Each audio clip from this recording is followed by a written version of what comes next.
My name is Penelope. I am 33 years old. My brother said I was not classy enough to attend his wedding, and my mother told me to just let him enjoy his big day. I never showed up.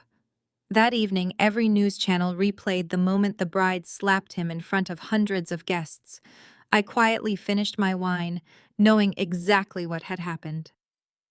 Before I continue this story, let me know where you are watching from in the comments below. Hit like and subscribe if you have ever had to stand up to family who underestimated your worth. Take this and go home. Bradley slid a check across the white linen tablecloth, the crisp paper stopping exactly in front of my water glass.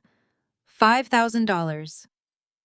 I stared at the numbers, then up at my brother, whose tailored Italian suit looked out of place at this stuffy country club rehearsal lunch. "I am not going to let you ruin tomorrow," he said, keeping his voice low but dripping with contempt. "Simone's family is old money, Chicago real estate royalty. I cannot have you showing up in one of your cheap Zara suits smelling like a cramped apartment telling everyone you are a low-class bookkeeper. You will embarrass me." I opened my mouth to reply, but my mother, Catherine, leaned across the table. Her manicured hand snatched the RSVP card I had placed near my plate just moments before.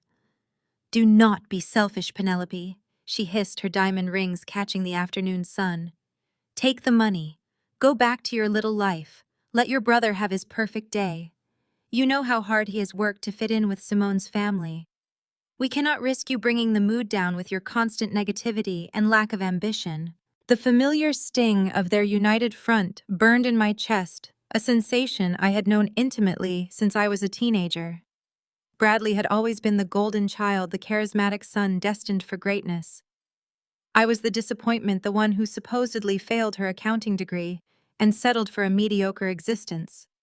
They never missed an opportunity to remind me of my shortcomings, contrasting them sharply with Bradley's meteoric rise as a wealth manager. "You really think a $5,000 check makes up for banning me from your wedding?" I asked, keeping my voice steady despite the anger simmering beneath the surface.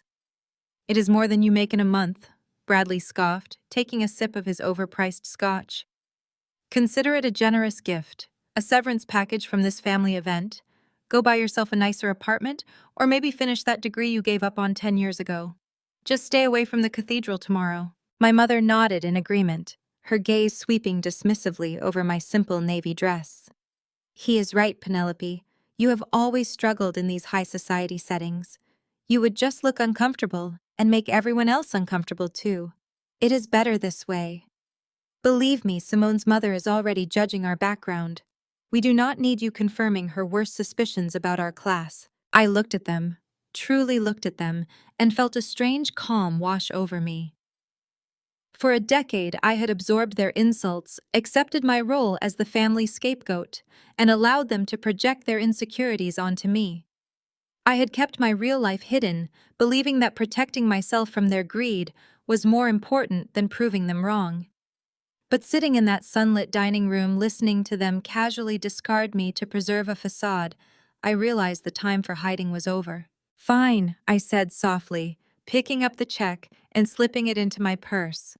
"I will not be at the wedding." Bradley's face relaxed into a satisfied smirk. "Good. I knew you would finally see reason. Just stay in your lane, Penelope, and let the real adults handle the important things." I stood up, pushing my chair back with perhaps a bit more force than necessary. As I reached for my clutch, my elbow bumped the edge of the table, knocking Bradley's phone off its precarious perch near his water glass. It landed face up on the floor, the screen illuminating brightly as a push notification appeared. "Oh, sorry about that," I murmured, bending down to retrieve it. My eyes locked onto the screen for only a fraction of a second, but it was enough.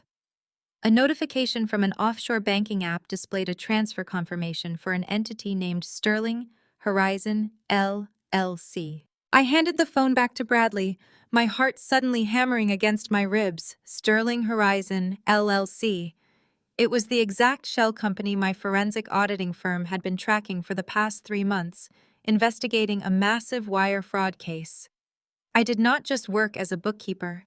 I was the CEO, and founder of one of the most elite forensic accounting firms in Chicago, specializing in tracking illicit financial maneuvers for high net worth clients. Have a wonderful wedding, Bradley, I said, my voice dangerously calm. I turned and walked out of the country club, the oppressive atmosphere lifting with every step. My brother was not just an arrogant snob marrying into wealth. He was a criminal, and he was currently under investigation by my team. The irony was almost too perfect. He thought he was banishing a lowly bookkeeper to protect his image. He had no idea he had just handed the key piece of evidence to the woman who could dismantle his entire life. The drive back to the city was a blur of adrenaline and calculation. The puzzle pieces were falling into place with sickening clarity. Bradley's sudden wealth, his desperate need to impress Simone's family, the offshore accounts. It was all connected. I needed to get to my office immediately. The narrative my family had constructed about me was about to collapse, and I was going to be the one to bring it down. I pulled my unassuming sedan into the private underground parking garage of the pristine glass tower on Wacker Drive. The valet stood at absolute attention the moment my tires crossed the threshold. I handed him the keys and bypassed the main lobby using my biometric scan to access the private executive elevator. As the stainless steel doors slid shut, the fake smile I had maintained for my family melted away, replaced by pure, freezing, absolute calculation. When the elevator chimed on the 45th floor, the atmosphere shifted instantly.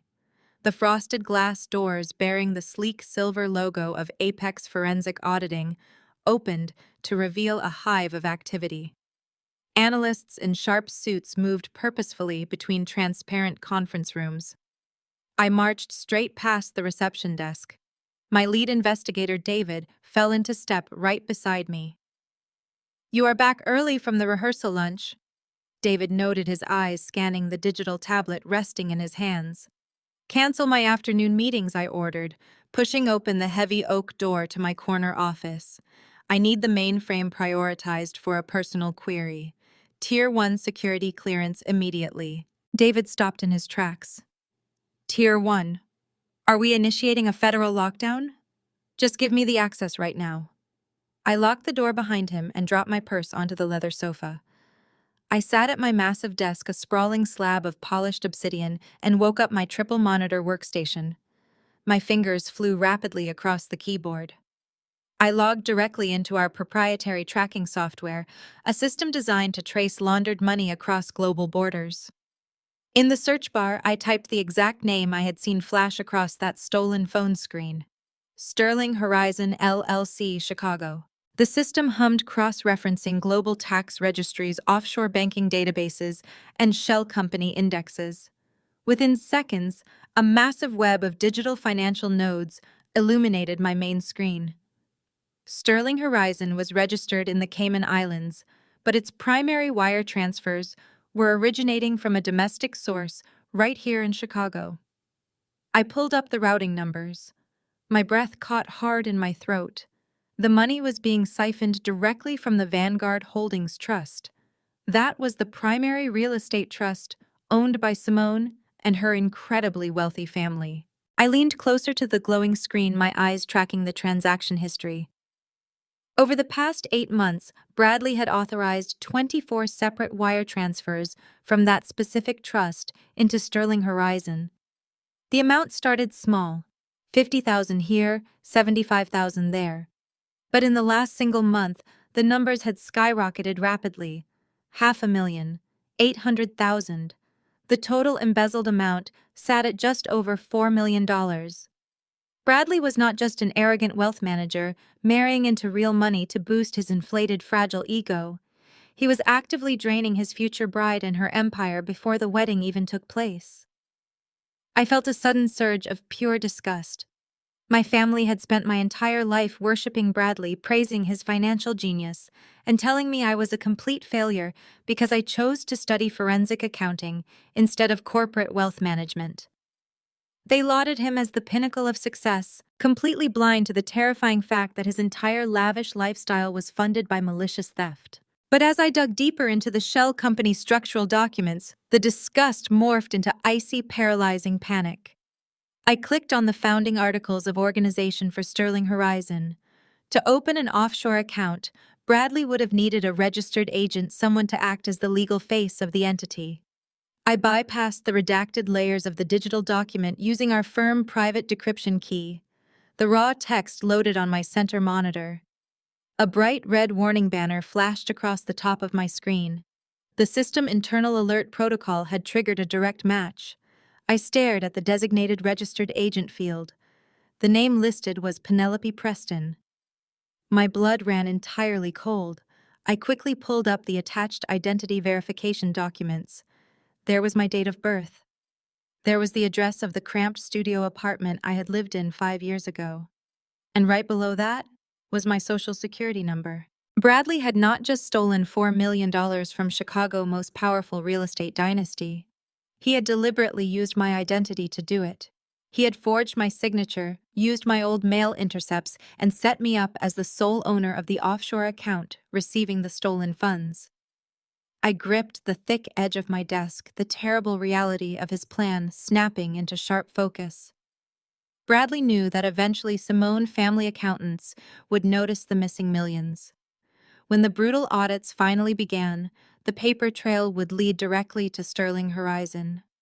And when the federal authorities subpoenaed those specific banking records, they would find my name. My golden child brother was framing me for a massive federal crime. He fully planned to marry his billionaire bride, secure his powerful position in her family firm, and let his scapegoat sister go to federal prison for embezzlement. He had probably reasoned that my background in accounting made me the perfect, highly believable suspect. My phone vibrated violently against the glass desk, startling me out of my racing thoughts. It was the internal line from the ground floor security desk. I tapped the speaker icon. "Miss Preston." The voice of the head security guard echoed through my office. "I apologize for the sudden interruption, but we have a hostile situation in the main lobby. A woman claiming to be your mother is down here making a significant scene." I clenched my jaw tightly. "Catherine. She is demanding access to the elevators," the guard replied. "We informed her that this is a secure corporate building. She insists you work in the mailroom and wants entry." I smirked. "Send her up. She has no idea." I stepped off the executive elevator directly into the expansive marble lobby of my building. I caught sight of my mother immediately. Catherine was tapping her designer heel against the polished stone, glaring at my security chief. She looked completely out of place, a woman desperately clinging to the illusion of wealth while standing in a building she assumed was way above my pay grade. I hurried over before my security chief could refer to me as Miss Preston or mention that I owned the entire skyscraper. I intercepted her, grabbing her arm and steering her toward a quiet alcove near the decorative fountain. "What are you doing here, Mom?" I asked, keeping my voice low and urgent. She ripped her arm away and dusted off her sleeve, as if my touch had soiled her pristine cashmere coat. "Do not use that tone with me, Penelope. I had to threaten the receptionist just to get them to call down to the mailroom for you. You should be grateful I even made the trip to this part of town." I glanced at the security desk. They were watching us closely, waiting for my signal to intervene. I gave them a subtle shake of my head. "I am working," I said flatly. "What do you want?" Catherine did not hesitate. "I want your grandmother vintage diamond necklace. I need it right now." I stared at her, genuinely taken aback by the sheer audacity. "You drove all the way downtown, barged into my workplace, and demanded a family heirloom. Why on earth do you need grandma necklace today?" "Because Bradley needs it for tomorrow," she snapped, as if this were the most obvious thing in the world. "Simone family has real class. They have an empire. Bradley needs to gift her that necklace tomorrow morning before the ceremony to prove we come from old money. We cannot have those people thinking he is just some financial advisor marrying up. That necklace is the only piece of genuine history we have left." The delusion was almost breathtaking. My mother was willing to strip me of the one valuable thing my grandmother had specifically left to me, all to prop up Bradley's fraudulent wedding. "Grandma left that necklace to me," I stated firmly. Her will was incredibly specific. It was meant for my future, not to be used as a prop in Bradley's fraudulent wedding. Catherine's face flushed with anger. Her voice rose, echoing off the high ceilings of the lobby. Fraudulent! How dare you! Your brother is marrying into a dynasty and you are trying to sabotage him out of pure spite. You are a selfish, jealous little girl. You have always been jealous of his success because you are nothing but a failed bookkeeper. I stood my ground, refusing to shrink under her verbal assault. I am not giving you the necklace, Mom. It is mine. Catherine lost whatever shred of decorum she possessed. She stepped forward, her face inches from mine, screaming so loudly that heads turned across the entire lobby. You ungrateful wretch! We gave you everything. We clothed you, we fed you, and you repay us by trying to humiliate your brother on the most important day of his life. If you do not hand over that necklace right now, I will legally disown you. You will be cut out of this family forever. You will get absolutely nothing when I pass away. Do you hear me? Nothing. I looked at her contorted face. She was threatening to cut me out of an inheritance that did not even exist. Bradley had already leveraged her assets, but she had absolutely no idea she was broke. My security chief took 2 steps forward, his hand hovering near his radio, his eyes locked on mine, waiting for the order to physically drag my mother out of the building. I held up my hand, stopping him in his tracks. Let her finish, I thought. Let her show everyone exactly who she is. Are you quite done making a scene? I asked, my voice deadly calm. Catherine breathed heavily, adjusting her coat, trying to regain her false sense of superiority. I am waiting for the necklace, Penelope. I know you keep it in your purse because you are too cheap to pay for a safe deposit box. Hand it over. I stared at her for a long moment. I thought about the $4 million Bradley had embezzled. I thought about my social security number attached to his offshore shell company. I thought about the fact that this woman standing in front of me would gladly watch me go to federal prison if it meant Bradley could keep his shiny new life. The choice was incredibly easy. I unzipped my leather tote bag. I reached inside and my fingers wrapped around the small, heavy velvet box I had retrieved from my office safe just minutes before coming downstairs. I pulled it out and held it between us. You want to give this to Simone? I asked softly. Catherine snatched the box from my hand so fast her nails scraped my palm. She popped the lid open, her eyes gleaming as she inspected the contents. It was perfect. A stunning, intricate diamond necklace catching the lobby lights. She snapped the box shut and shoved it into her designer handbag. That is exactly right, Catherine sneered, looking me up and down with utter disgust. See how easy that was? Now go back to sorting mail or whatever pathetic job you do here. And remember, you are strictly banned from the ceremony tomorrow. Do not even think about showing your face. I watched in silence as she turned on her heel and marched out the heavy revolving glass doors, looking triumphant. She thought she had won. She thought she had bullied the weak scapegoat daughter into submission one final time. A slow, cold smirk spread across my face. What Catherine did not know was that the real diamond necklace was locked securely in a vault across town. The necklace in that velvet box was a high-quality cubic zirconia replica I had commissioned years ago for travel purposes. It was worth absolutely nothing. Bradley was going to hand his billionaire bride a piece of cheap plastic on their wedding day. But that was just the appetizer. I pulled my phone from my pocket and navigated to my encrypted contacts. I found the number I had pulled from Simone family trust records earlier. The number belonged to Xavier Simone, fiercely protective older brother, and the lead corporate attorney for their real estate empire. My thumbs flew across the screen as I typed out a single precise message. I have the complete financial autopsy of your future brother-in-law. He is not who you think he is. Meet me at the Wellington Cigar Lounge in exactly 1 hour. Come alone. I hit send, slipped the phone back into my pocket, and walked toward my private elevator. The real destruction was about to begin. The Wellington Cigar Lounge was where my brother Bradley wanted to belong, but never could. Tucked away in the Gold Coast, it smelled of rich mahogany and generational wealth. I walked past the velvet ropes, ignoring the maitre d', and headed straight for the private alcove. Xavier was already there. Simone, older brother, sat in a wingback chair nursing whiskey. As a senior partner at Chicago's most ruthless law firm, Xavier carried absolute authority. He looked up as I approached, his dark eyes narrowing with undisguised hostility. He did not stand to greet me. He did not offer me a seat. "I have 5 minutes before I call security," Xavier stated, his voice a dangerous rumble. "Bradley warned me you might try this. The estranged sister crashing the wedding weekend to extort a handout. Let me make this clear, Penelope. My family does not pay off grifters. If you ask me for a single cent, I will have the police arrest you before you reach the exit." I sat down uninvited. I ordered a bourbon and waited for the waiter to walk away before shifting my gaze back to Xavier. I did not flinch. I understood why he was acting this way. Bradley had spent years painting me as a desperate, unstable loser to everyone. Xavier was protecting his sister from the woman he thought I was. "I do not want your money, Xavier," I said. "I am here to stop you from losing more of it." Xavier let out a harsh, mocking laugh. "Right. Bradley told us you claim to be an accountant. What is your game here?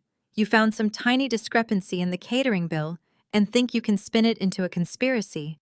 I reached into my tote bag and pulled out a sleek, matte black iPad. I set it on the table between us. "I did not find a catering discrepancy," I replied, staring into his hostile eyes. "I found Sterling Horizon LLC." The mocking smile vanished from Xavier's face instantly. The temperature in the alcove seemed to drop 10 degrees. As the lead attorney for his family real estate empire, he knew exactly what that shell company was. It was the designated offshore holding account his family used for international property acquisitions. It was classified information. "How do you know that name?" he demanded, his jaw tight. I slid the iPad across the polished wood table. I tapped the screen once, bringing up the biometric scanner. I pressed my thumb against the glass, unlocking the encrypted device. The screen illuminated, displaying a 90-page forensic audit complete with wire transfer logs, bank routing numbers, and offshore corporate registrations. "I know that name because my firm has been tracking it for 3 months," I told him. "Read it." Xavier finally picked up the iPad, suspicion warring with his analytical instincts. His eyes darted across the summary page.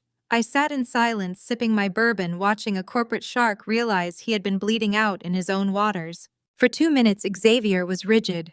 Then his breathing turned shallow. The arrogant hostility drained from his posture, replaced by a terrifying, silent rage.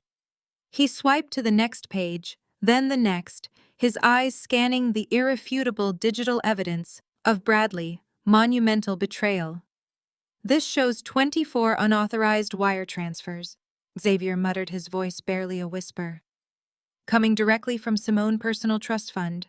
He is routing it through dummy vendor invoices. $4.2 million over the last 8 months," I clarified. "Look at page 12 to see the schedule he has set up for next week.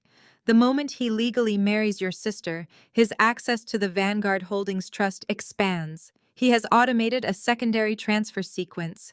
He plans to drain another $15 million while you are all busy nursing your wedding hangovers at the Sunday brunch." Xavier gripped the edges of the iPad so hard his knuckles turned white. His family had trusted Bradley. Bradley had treated them like gullible fools. Xavier looked up from the screen, his dark eyes locking onto mine with an intense focus. He was no longer looking at a desperate grifter. He was looking at a peer. As he swiped to the final section of the audit, his brow furrowed in confusion. He stared at the registered agent documentation for the offshore shell company.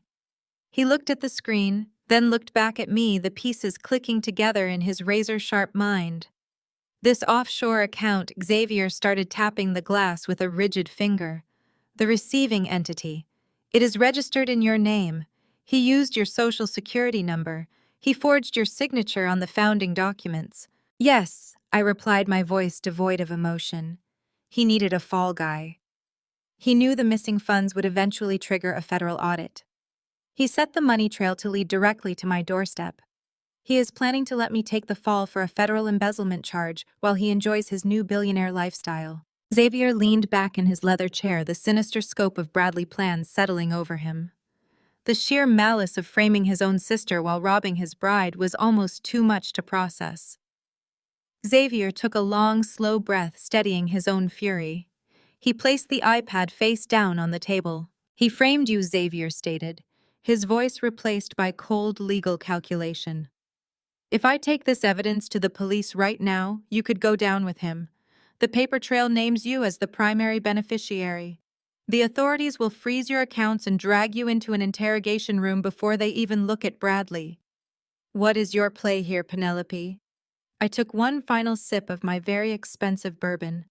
I looked at the man who would help me tear my brother world apart. I do not want him arrested just yet, I said quietly. I want him totally destroyed. Give the encrypted iPad to Simone. The morning sun spilled across the polished oak floors of my penthouse, casting long golden shadows that stretched toward the massive windows overlooking Lake Michigan.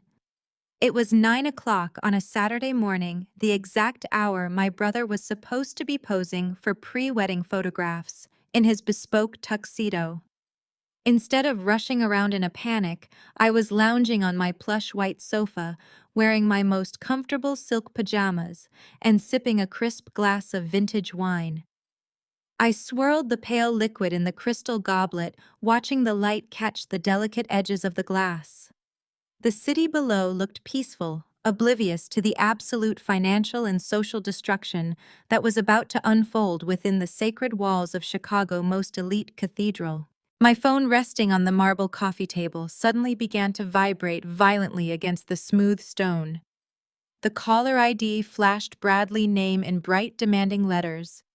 I let it ring 4 times, savoring the frantic energy radiating from the small device, before finally tapping the green accept button and putting him on speakerphone. Penelope, what is this? Bradley roared, his voice cracking with a mixture of pure rage and undeniable panic. His heavy breathing echoed through my living room.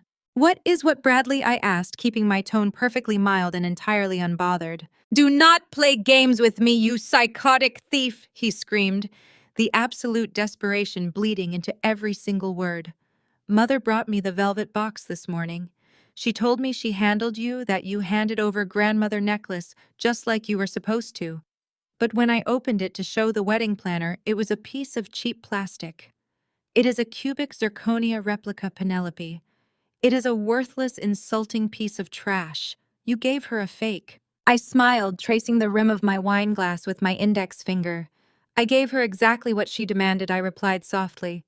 You honestly thought I would surrender our grandmother's most precious heirloom so you could use it to legitimize your pathetic facade. You are out of your mind. Bradley let out a guttural sound of pure frustration. Simone, mother, is expecting that heirloom.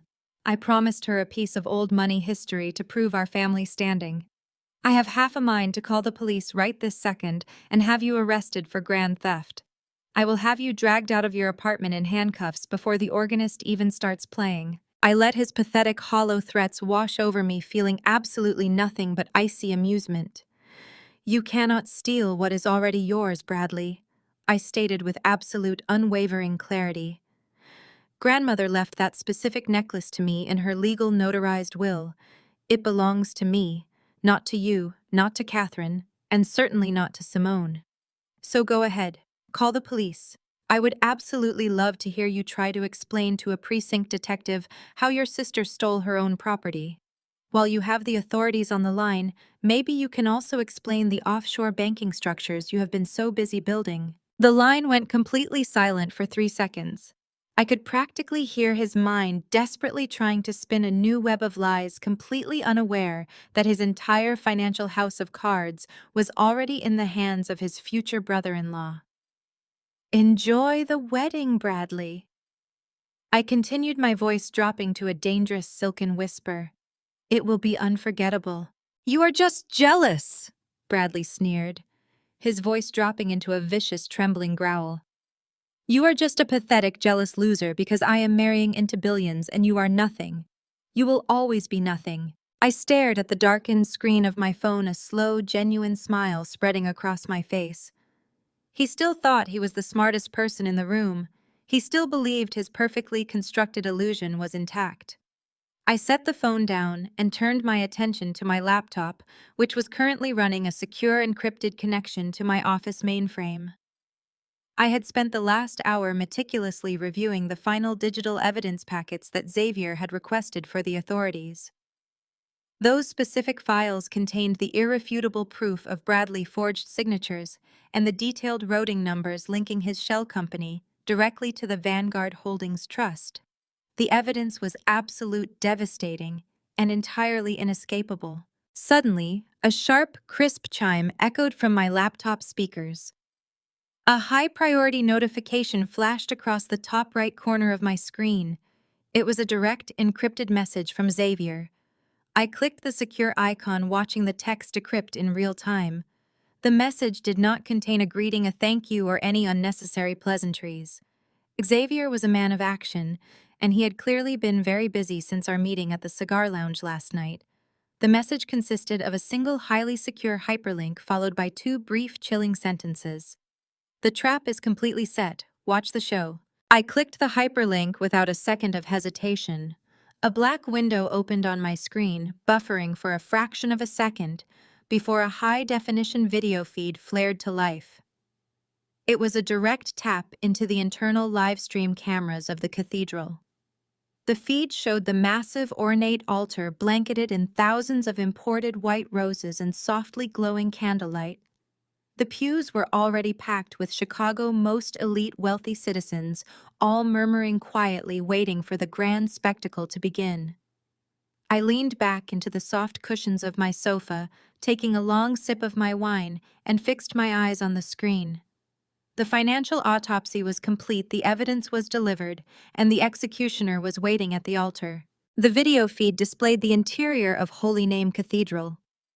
I leaned closer to my laptop screen, mesmerized by the sheer opulence.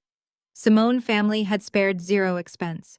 The pews were packed with Chicago elite figures, a sea of custom tuxedos, silk gowns, and generational wealth. They were waiting for the grand union. At the altar stood Bradley. He wore a bespoke velvet tuxedo that cost more than my first car. A sickeningly smug smile was plastered across his face. He looked exactly like a man who believed he had just pulled off the greatest heist. He thought he had outsmarted everyone. He thought he was minutes away from a massive payday. The massive pipe organ began to play the processional march. The oak doors swung open. Simone appeared, and the congregation stood in unison. Her gown was a cascade of imported ivory silk, a cathedral-length veil trailing behind her. Her father escorted her down the white-carpeted aisle. Her eyes were not filled with tears of joy. They were locked onto Bradley, burning with a terrifying intensity. Xavier stood near the front pew, his posture rigid and commanding. He caught his sister's eye as she passed, offering a single nod. The trap was locked. Simone reached the altar. Her father handed her over to Bradley, who took her hands with an exaggerated display of affection. The priest stepped forward to the grand microphone stand. He raised his hands, gesturing for the congregation to be seated. The cathedral grew entirely silent. The priest delivered a brief sermon about trust and fidelity. Bradley nodded along, piously playing the devoted groom to perfection. I took a slow sip of my wine, my heart pounding. "We have come to the moment of vows," the priest announced, his voice echoing through the cathedral sound system. "Bradley, do you take Simone to be your lawfully wedded wife?" "I do," Bradley replied, his voice loud, confident, and dripping with rehearsed sincerity. And Simone, the priest continued, turning to the bride. "Do you take Bradley to be your lawfully wedded husband?" The silence that followed was agonizingly beautiful. Simone did not immediately answer. She stood perfectly still. Bradley smiled encouragingly, leaning forward slightly to prompt her. He whispered something indistinguishable, likely a reassuring platitude. Simone slowly reached up and pulled the veil back over her head, exposing her face to the congregation. There was no trace of a blushing bride. She took one deliberate step away from Bradley and grabbed the microphone directly from the heavy brass stand. Instead of saying, "I do," Simone looked dead at him. Her gaze was absolute ice. She raised her free hand and snapped her fingers once. Behind the altar, massive digital projection screens had been erected. The moment Simone snapped her fingers, the screens flared to life. There were no pictures of smiling engagement photos. Instead, the screens illuminated with the exact forensic financial audit I had provided to Xavier. High-resolution images of offshore bank statements, dummy vendor invoices, and Cayman Islands corporate registrations dominated the sanctuary. The routing numbers tracing the stolen $4 million from the Vanguard Holdings Trust directly into Sterling Horizon LLC were highlighted in neon red. The congregation gasped in collective horror. Bradley's face drained of all color instantly. His smug smile collapsed, replaced by a mask of sheer terror. He spun around, staring at the massive screens, his mouth opening and closing like a suffocating fish. Before he could process the financial ruin displayed above him, the audio system engaged. A hidden recording provided by Xavier's security team, who had bugged Bradley Hotel Suite, began to play through the cathedral speakers. Bradley's voice, arrogant and slurred with scotch, echoed through the holy space. "They are gullible new money," the recorded voice boasted loudly. "Simone does not know a single thing about managing an empire. I will have total control of the trust by Monday morning. They are all just stepping stones to me." The silence in the cathedral shattered into absolute chaos. Guests were standing up shouting, pointing at the screens. Simone's father looked ready to commit murder. Xavier stepped out from the pew, moving deliberately toward the front, flanked by two massive men who were clearly private security. Bradley's panic morphed into desperate survival instinct. He lunged forward, his hands grasping frantically toward Simone, trying to rip the microphone from her grip to silence the audio recording. "Stop this right now!" he shrieked, his voice cracking wildly. He never reached the microphone. Simone planted her feet firmly, her eyes blazing with furious vengeance. As Bradley lunged, she swung her arm back with incredible force and delivered a devastating, open-handed slap directly across his face. The physical impact was loud, but because she was holding the microphone right next to the strike zone, the sound was amplified 100 times over.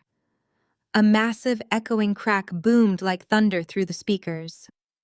Bradley stumbled backward, clutching his reddening cheek, his eyes wide with absolute shock and total humiliation.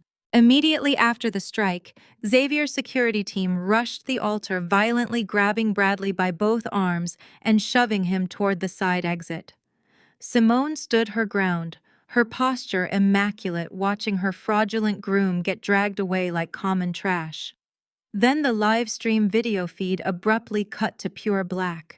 I sat alone in my quiet penthouse, the screen reflecting my satisfied smirk. I raised my wine glass to the empty room, offering a silent toast to Simone Vanguard. The total destruction was flawless. A second later, my phone resting on the marble table began to vibrate. Then it chimed. Then it emitted a continuous stream of notifications. I picked up the device. The screen was flooded with breaking news alerts from every major Chicago media outlet. Socialite wedding ends in multi-million-dollar embezzlement scandal. Groom is dragged from altar. Financial fraud exposes local wealth manager. My fingers scrolled through the stream of absolute ruin, my smile widening with every single word. The digital explosion was instantaneous and absolute. Within 20 minutes of the feed, cutting out the phrase, "billionaire bride slap," was the #1 trending topic across every major social media platform globally. I refreshed my screen, watching the metrics climb at a staggering exponential rate. The clip of Simone delivering that perfect microphone-amplified strike had already spawned thousands of variations, reaction videos, and amateur financial analyses. Cable news networks interrupted their regular Saturday morning broadcasts to cover the unfolding scandal and provide expert commentary on the stunning events. High-profile financial pundits were actively dissecting the offshore corporate structures displayed on the cathedral screens. Bradley's carefully constructed reputation as a brilliant, trustworthy wealth manager was disintegrating in real-time broadcast to the entire world. My phone vibrated again, the shrill ringtone cutting through the quiet hum of my penthouse. The caller ID flashed a name I had not seen in months. Catherine, my mother. I answered the call, pressing the phone to my ear. I did not even get the chance to say hello. "What did you do?" Catherine shrieked, her voice pitched at a level of pure, unadulterated hysteria that forced me to pull the device several inches away from my head. The raw panic in her tone was palpable, vibrating through the speaker. "You ruined him. Bradley is completely ruined. They called off the wedding. The Vanguard family security literally threw him onto the street. He is sitting on the curb in his tuxedo and the press is swarming him. You set him up, Penelope. You maliciously set up your own flesh and blood." I walked slowly toward my floor-to-ceiling windows, looking out over the city. I felt an incredible, profound sense of calm washing over me. The frantic energy radiating from my mother felt like it belonged to a different universe entirely. "I did not set him up, Mom," I replied, my voice completely stripped of emotion, registering as smooth, solid ice. "He set himself up. He forged my signature. He stole $4 million from his bride trust fund. He attempted to frame his only sister for federal embezzlement. All I did was hand the unvarnished truth over to the people he was actively robbing." "You are lying!" she screamed, the desperation morphing into a vicious, cornered defense of her precious golden child. "Bradley would never do something so reckless. You orchestrated this entire spectacle because you have always been jealous of his success. You could not stand to see him marry into the Vanguard family while you sit alone in your apartment. You manipulated those documents. You hacked his systems. You are a bitter, vindictive sociopath." The sheer level of delusion was almost breathtaking. Even faced with irrefutable, globally broadcast evidence of her son's financial crimes, she was still desperately trying to cast me as the villain. She would bend reality itself before accepting that Bradley was a fraud. "The documents are real," I stated, maintaining my perfectly level tone. "Xavier Vanguard personally verified every single routing number and offshore registration before the ceremony. Bradley is a criminal. He is going to face federal prosecution, and there is absolutely nothing you can do to shield him from the consequences this time. You cannot bail him out of a multi-million-dollar wire fraud charge." "I will not let you destroy him," Catherine hissed, her breathing ragged and heavy. "He told me everything. He told me how you stole grandmother's priceless diamond necklace and replaced it with a cheap piece of glass. He told me how you threatened him this morning. You think you are so smart, Penelope, but you have gone too far. I am driving to your apartment right now. I am bringing the police with me. I will personally watch them arrest you for corporate espionage and grand theft. You are going to rot in a federal prison, and Bradley will press maximum charges." "You are welcome to try," I said softly. "But I suggest you hire a very good defense attorney for your son. Instead of wasting your gas, he is going to need one." I tapped the red button, ending the call and cutting off her frantic, screaming threats. Silence descended over my living room once again. I placed the phone back onto the marble coffee table, feeling a deep, resonating satisfaction. The toxic dynamic that had dictated my entire existence was finally severed. I had refused to be their scapegoat, and the resulting explosion had leveled their entire world. I picked up my wine glass, ready to take another celebratory sip, when a secondary notification flashed across my laptop screen. It was not a news alert or a message from Xavier. It was an automated proximity alert from my building private security system. I set the glass down and leaned forward, tapping the notification to bring up the external camera feeds. The high-definition video displayed the grand entrance of my luxury high-rise, a circular driveway usually reserved for black car services and quiet arrivals.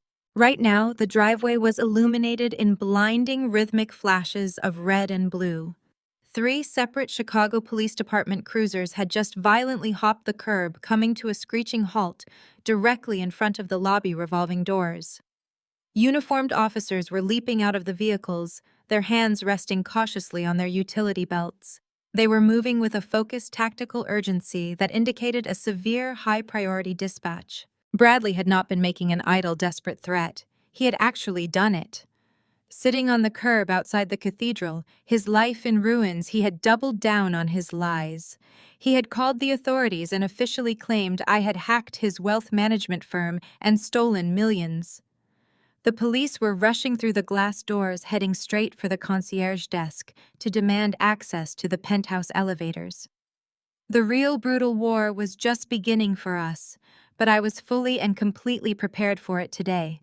The heavy oak door of my penthouse echoed with 3 sharp knocks. I did not rush. I set my wine glass on the marble counter and walked deliberately toward the foyer.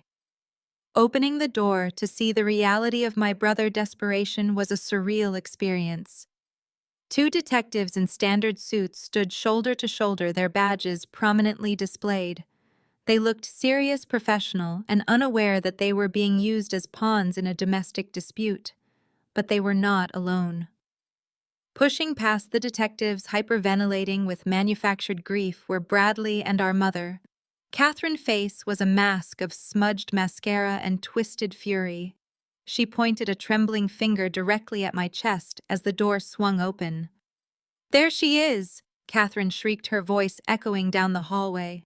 "Arrest her right now! She destroyed my son!" Bradley stepped forward, utilizing every ounce of his private school theater training. He looked disheveled, his bespoke tuxedo jacket missing, his bow tie hanging loosely around his neck. The red mark from Simone's devastating slap was still vividly blooming across his left cheek. He looked at the detectives with wide, watery eyes, playing the absolute perfect victim. "Officers, this is my sister Penelope Bradley," said his voice quivering with fake exhaustion. "I came straight from the cathedral. She is deranged. She has always been incredibly jealous of my success. She hacked into my wealth management firm internal servers. She fabricated documents, manipulated bank records, and created a massive financial illusion to frame me for embezzlement. She completely ruined my wedding day out of malicious spite. She stole millions and tried to pin it on me." The older of the 2 detectives stepped forward, holding up a hand to silence my hysterical mother. "Mom, please step back," he instructed Catherine before turning his sharp gaze to me. "Miss Wilson, I am Detective Harris. We have received a formal complaint of corporate espionage, wire fraud, and grand theft. Your brother has provided preliminary digital logs suggesting the unauthorized access to his firm's servers originated directly from this address." I leaned against the doorframe, my posture utterly relaxed. Bradley had actually done it. He had fabricated digital footprints pointing to my penthouse network, hoping the sheer shock and awe of a police raid would force me to panic. He thought throwing the authorities at me would distract them from the massive glaring holes in his own narrative. "He is a liar," Catherine hissed, trying to push past the detective again. "She stole our grandmother's priceless diamond necklace and replaced it with a cheap fake just to humiliate us. She is a thief and a hacker. Search the apartment. You will find the necklace and the computers she used to destroy my boy." Bradley covered his face, letting out a heavy, theatrical sob. "I just wanted a beautiful wedding," he whimpered through his fingers. "I tried to include her. I tried to be a good brother, and she rewarded me by hacking my accounts and framing me in front of all of Chicago. You have to take her in, detective. She is a flight risk. She has access to offshore accounts." Detective Harris looked at me, clearly expecting a defensive outburst. He was used to suspects screaming, crying, and begging for their innocence. I did absolutely none of those things. I simply stared at Bradley, allowing a cold, amused smile to touch the corners of my mouth. "Miss Wilson," Detective Harris continued, his tone hardening slightly at my lack of reaction. "Given the severity of the allegations and the preliminary network logs provided by Mr. Wilson, we need to secure this premises. I am going to have to ask you to step out into the hallway. We need to detain you while our cyber unit requests a formal search warrant for your devices." I did not argue. I did not raise my voice. I simply nodded, stepping out of my penthouse and into the brightly lit corridor. The second detective immediately moved behind me, instructing me to place my hands behind my back. The cold, heavy steel of the handcuffs clicked securely around my wrists. The sound made Catherine let out a sharp gasp of pure vindication. "Look at you," Catherine sneered, stepping aggressively close to my face. "You are a criminal, Penelope. You are going to prison, and I am going to watch them lock the cell. You thought you could tear down your brother, but you only destroyed yourself." Bradley dropped his hands from his face. The theatrical sorrow vanished instantly, replaced by a momentary, venomous smirk that only I could see. He thought he had won. He thought the handcuffs meant the game was over. I ignored my mother completely and shifted my gaze back to Detective Harris. "Detective," I said, my voice projecting absolute steady calm. "I am fully cooperating with your detention. But before your cyber unit wastes municipal resources tearing apart my personal servers, I highly recommend you ask them to perform a deep packet inspection on those logs my brother handed you." Bradley's smirk faltered. "What are you talking about?" the detective asked, his brow furrowing in confusion.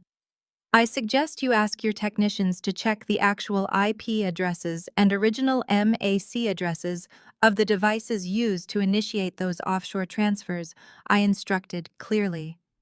"A basic forensic trace will prove the transfers were executed from a device permanently registered to Bradley's personal smartphone. He authorized the wire transfers using his own biometric data. You do not need to search my apartment, detective. The device you are looking for is currently sitting in his right trouser pocket." Bradley instinctively slapped his hand over his right pocket. "Shut up," Bradley shouted. "Arrest her." Before Detective Harris could respond, a chime rang out. The brass doors of my elevator slid open. Stepping out was Xavier Vanguard, flanked by federal corporate litigators. "Release my client," Xavier demanded. Bradley went completely pale, staring in pure shock. Client Bradley choked out in horror. "Client? Wait, how?"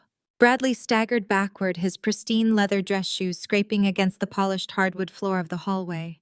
He looked as though all the oxygen had just been violently sucked out of the corridor. Xavier Vanguard did not even grant my brother the dignity of a glance. He walked straight toward Detective Harris, moving with the terrifying, predatory grace of a man who owned the building, the city, and everyone in it. Flanking him were three massive men in identical charcoal suits, each carrying thick leather briefcases. Detective Xavier said, his voice a low, commanding rumble that instantly demanded absolute obedience. "You are currently unlawfully detaining my client. I suggest you remove those steel cuffs immediately before my legal team decides to file a massive federal civil rights lawsuit against your entire precinct." Detective Harris bristled, his hand resting defensively near his radio. "Sir, I do not know who you are, but we received a direct complaint of severe corporate espionage and wire fraud. The complainant here stated this woman hacked his entire financial network." Xavier did not argue. He simply snapped his fingers. The tallest lawyer stepped forward, unlatched his briefcase, and handed Xavier a thick stack of documents, printed on heavy, watermarked federal paper. Xavier shoved the stack against Detective Harris' chest, forcing the officer to take it. "Read it," Xavier instructed. "That is a federal injunction signed by a United States district judge just 20 minutes ago. Beneath it is a blanket immunity agreement.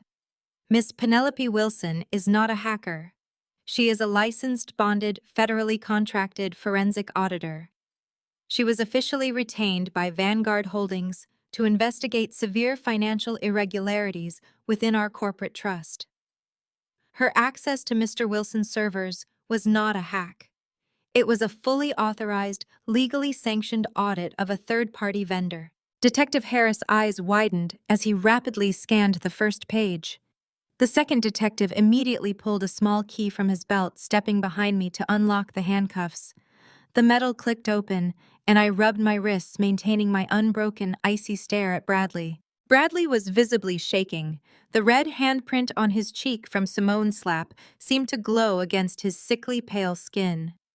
"This is a lie," Bradley stammered, pointing a trembling finger at Xavier. "She is a grifter. She manipulated you. She faked those documents on the screens at the church. You cannot believe her. She stole your money." Detective Harris flipped to the third page of the dossier, completely ignoring Bradley's frantic rambling. The detective eyes moved back and forth across the text, absorbing the detailed logs I had provided to Xavier the night before. He looked up, his expression shifting from procedural annoyance to sharp, calculating suspicion. He slowly turned his body, squaring his shoulders directly toward my brother. "Mr. Wilson?" Detective Harris said, his voice completely devoid of its previous sympathy.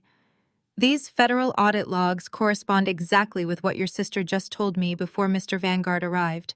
These documents show that the offshore wire transfers were executed from a device permanently registered to your name using your personal biometric markers.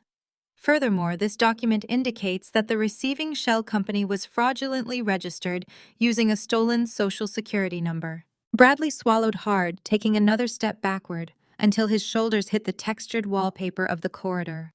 I can explain that he squeaked, his voice cracking pathetically. It is a misunderstanding, a corporate restructuring tactic. It is not a misunderstanding, Detective Harris stated, stepping closer to Bradley. It is a federal crime. And right now, my primary concern is the fact that you deliberately summoned Chicago police officers to this address under false pretenses. You filed a false police report, Mr. Wilson. You attempted to use my badge to silence a federal auditor who caught you stealing. That is an extremely serious offense. Catherine let out a sound that was half shriek, half growl. She could not comprehend the reality unfolding in front of her. Her perfect golden child was being cornered by the police, and the billionaire he was supposed to marry into was orchestrating his ruin. Her mind completely snapped. "You arrogant, disgusting monster!" Catherine screamed, lunging directly at Xavier. She threw her hands forward, aiming her manicured nails like claws at his face. "You ruined my son's life. You think your new money gives you the right to treat us like garbage. You are nothing but a vicious, manipulative thug." She never made contact.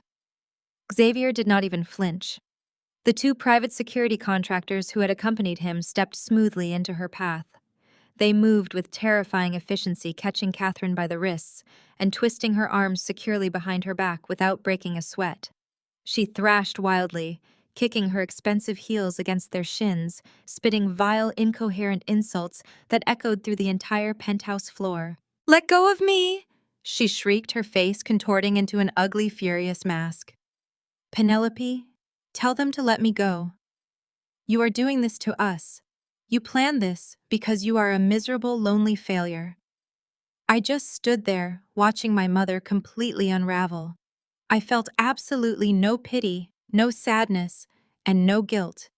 The toxic illusion she had nurtured for 30 years was finally dead, and she was drowning in the ashes. Madam Detective Harris barked, his hand dropping to his utility belt. "Calm down immediately, or you will be arrested for assaulting these men.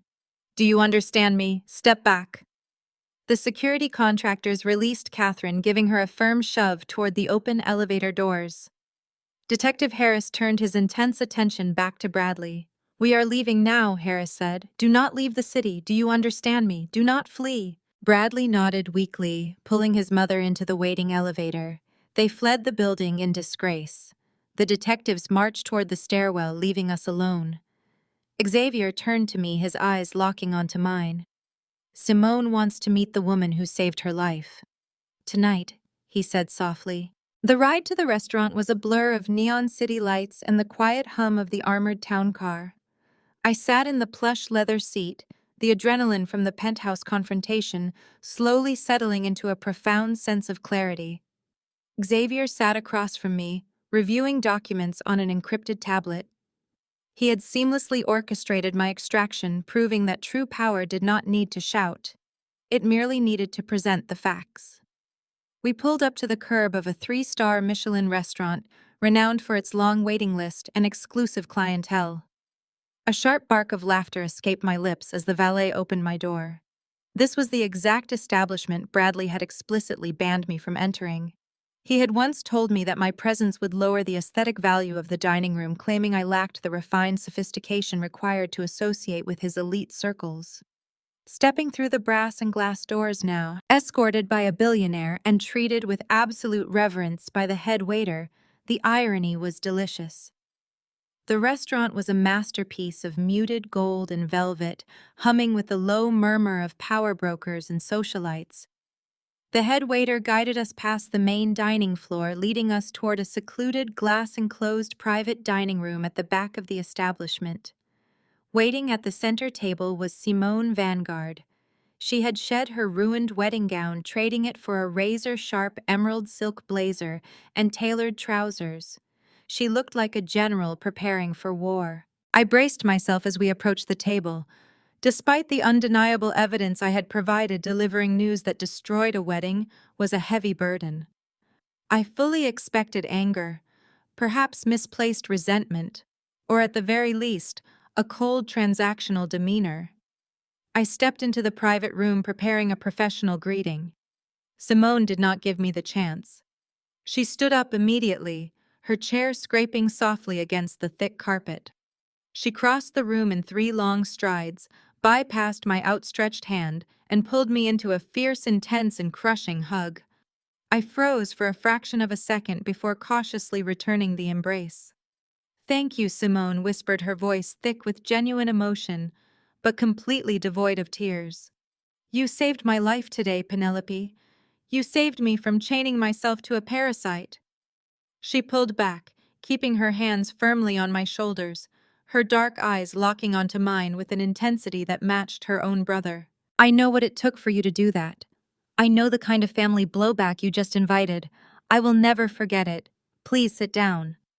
Xavier took a seat silently, signaling for the waiter to bring the vintage champagne, chilling in a silver bucket nearby. I sat across from Simone, feeling a strange immediate kinship with this woman. We had both been manipulated by the same man, but neither of us was playing the victim. We were taking control. The waiter poured the champagne and vanished, leaving us in absolute privacy. Simone picked up her flute, taking a slow, measured sip before pulling her phone out of her pocket. She placed it face up on the pristine white tablecloth. The screen was illuminated, displaying a barrage of incoming text messages.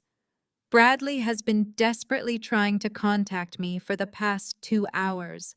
Simone stated, a bitter, contemptuous smile playing on her lips. "He is currently bouncing between begging for forgiveness and spinning the most absurd pathological lies I have ever witnessed. He actually thinks he can still salvage this."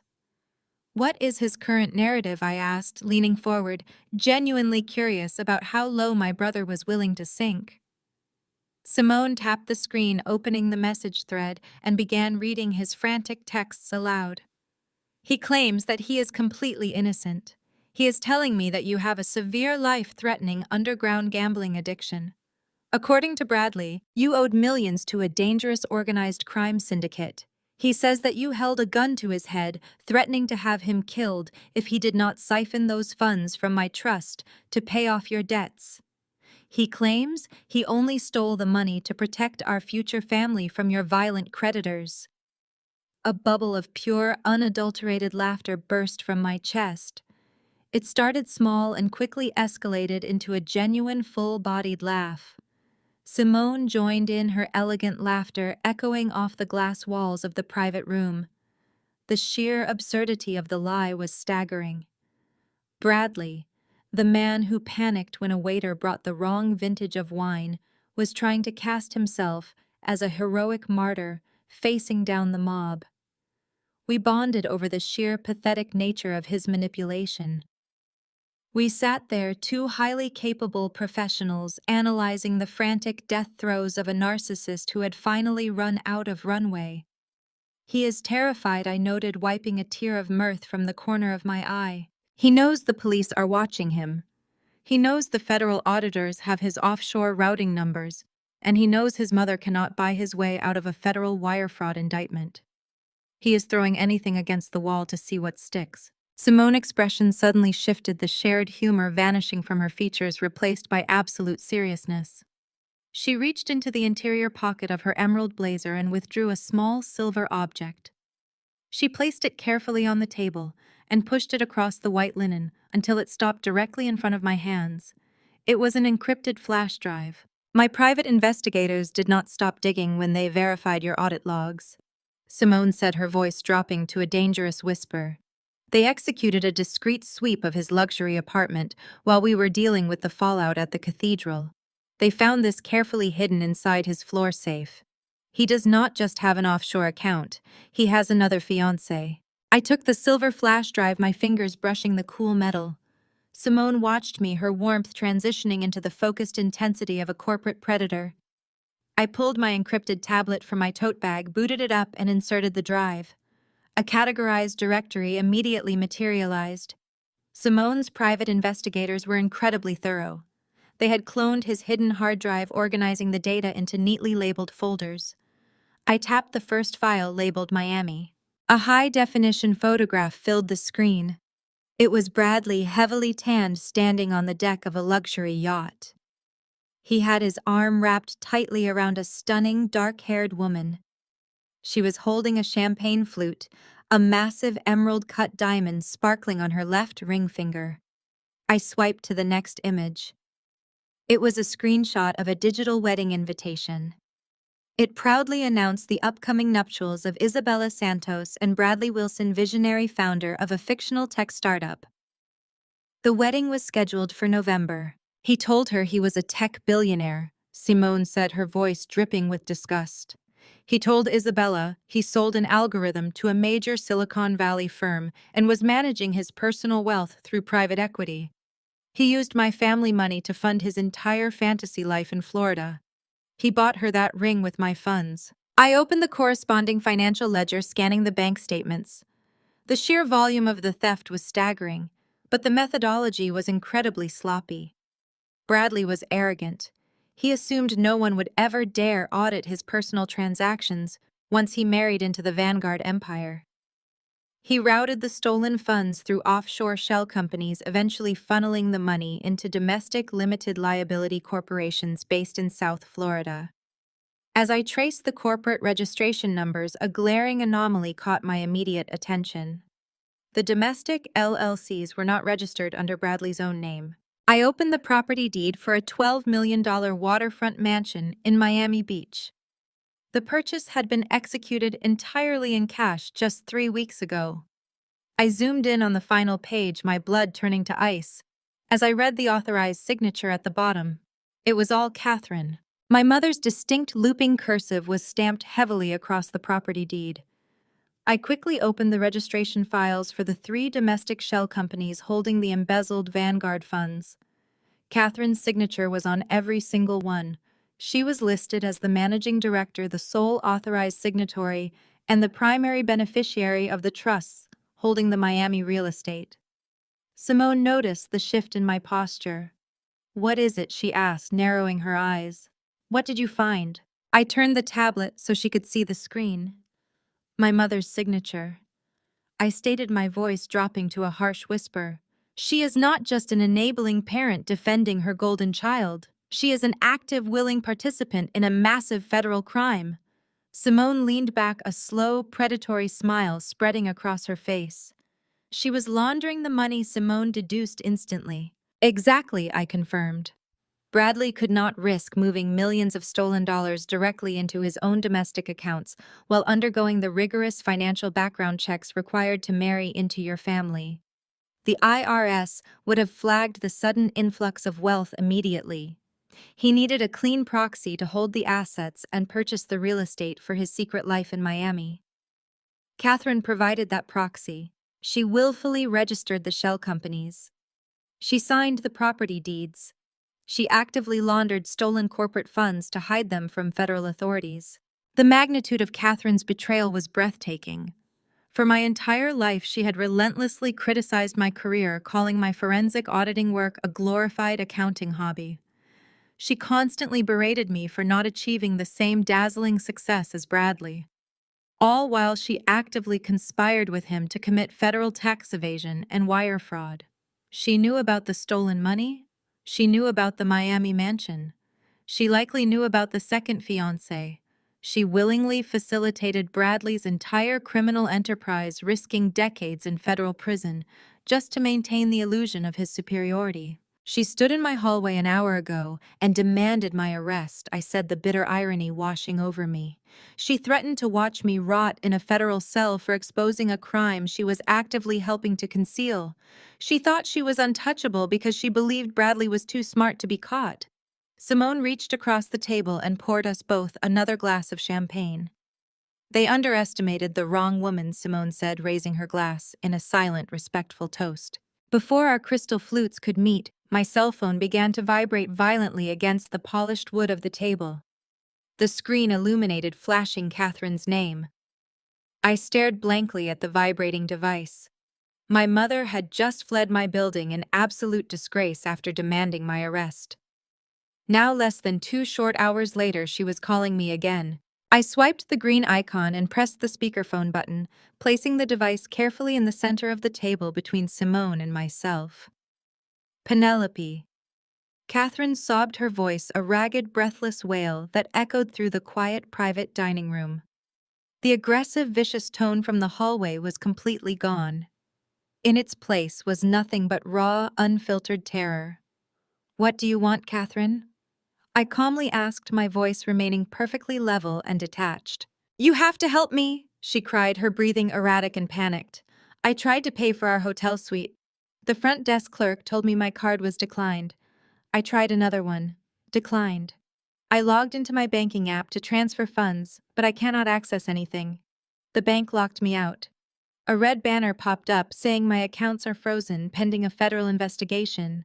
Penelope, my credit cards are completely blocked. I cannot buy gas to drive home. I have absolutely nothing. Please, you have to wire me some money right now." "I am not sending you a single dime, Catherine," I stated. My voice was stripped of affection, leaving only the clinical detachment of an auditor staring at a compromised ledger. I leaned back in my chair, holding Simone's gaze across the table. Catherine gasped. The sound was sharp, wet, and theatrical. "You cannot do this. I am stranded. I am your mother." "You are an accomplice," I corrected smoothly.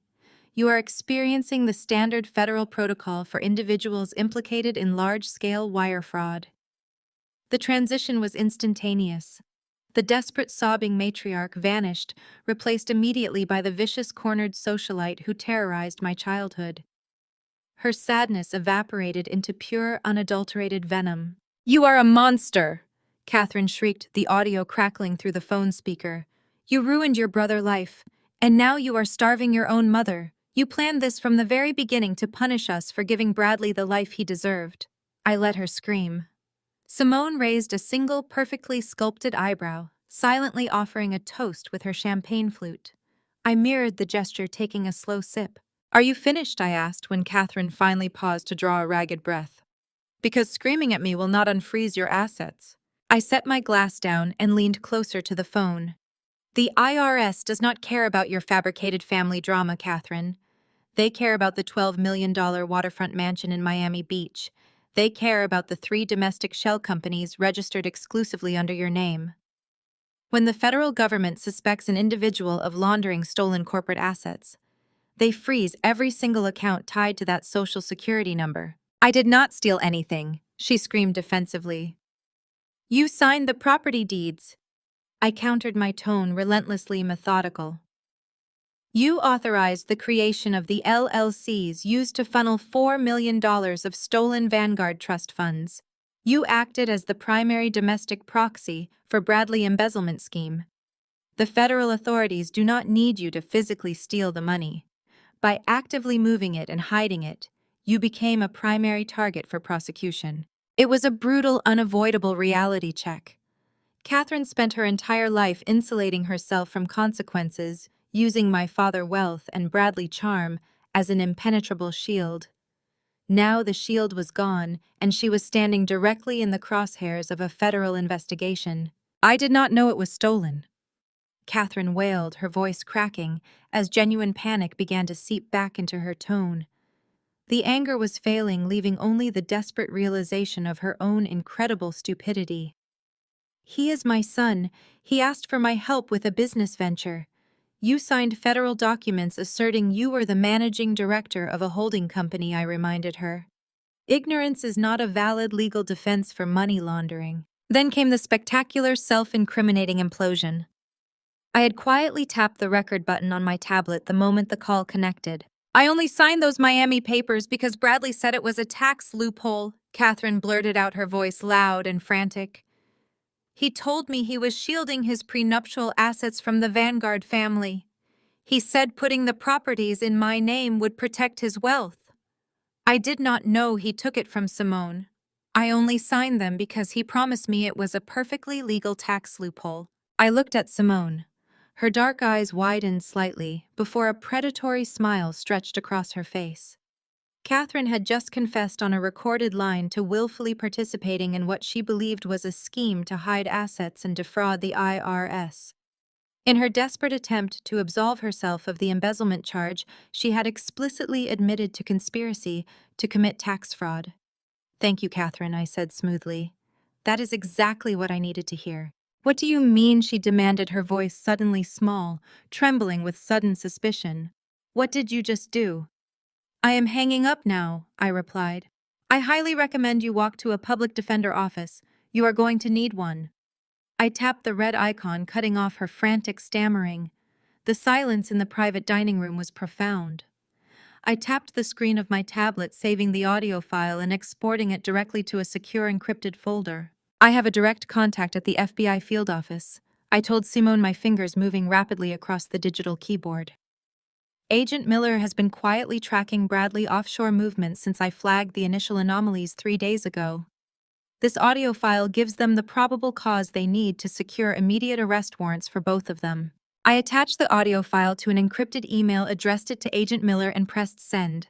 A green checkmark appeared on the screen, confirming the delivery. The trap was officially sprung.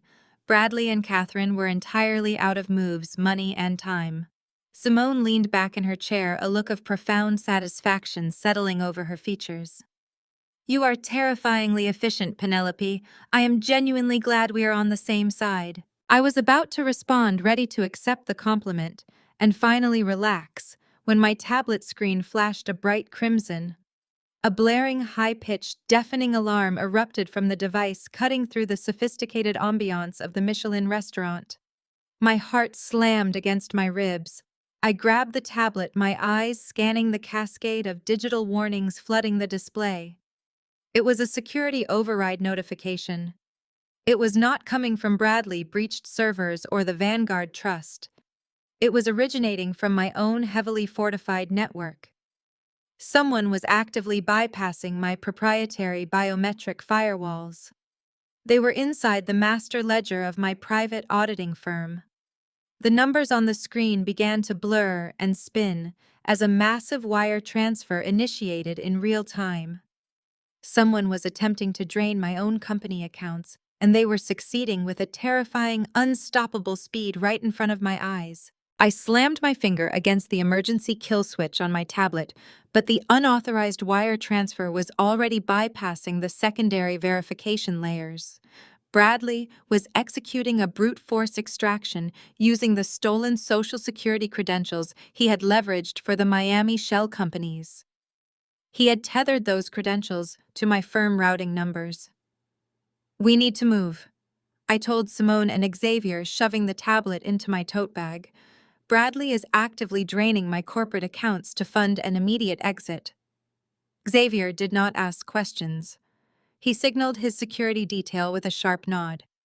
Within seconds, we were out of the restaurant and accelerating through the neon-lit streets in the armored town car. I kept my eyes glued to my monitor, watching the malicious code carve through my outer firewalls. Bradley was sloppy, but desperation made him fast. He was attempting to wire $700,000 directly to an international private aviation charter company. He was trying to buy a jet out of the country before the FBI processed the audio file. "How far is your office?" Xavier asked. 4 blocks, I replied, typing furiously to stall the transfer sequence. I cannot execute a total system lockdown from a mobile device. I need my primary terminal to physically sever his connection to the mainframe. If he completes this transfer, the funds will be scattered across international jurisdictions within minutes. The town car screeched to a halt in front of my office building. I pushed the door open and sprinted through the revolving glass doors, bypassing the night guard with a quick flash of my biometric badge. The elevator ride to the 42nd floor felt agonizingly slow. The numbers above the doors ticked upward, while my tablet vibrated with constant security breach notifications. Bradley was relentless. He knew this was his only window to escape. The elevator doors parted and I sprinted down the corridor to my suite. I slammed my palm onto the scanner, threw the glass door open and dropped into my chair. My primary workstation consisted of 6 massive monitors, which instantly flared to life, illuminating the dark room with cascading lines of code. I quickly dove into the network. I intercepted the wire transfer at the final clearing gateway. The progress bar hovered at 92%. I initiated a hard block, freezing the funds in a state of digital purgatory. The transfer failed. Almost immediately, Bradley attempted another route. He tried to split the funds, pushing smaller amounts through decentralized cryptocurrency exchanges.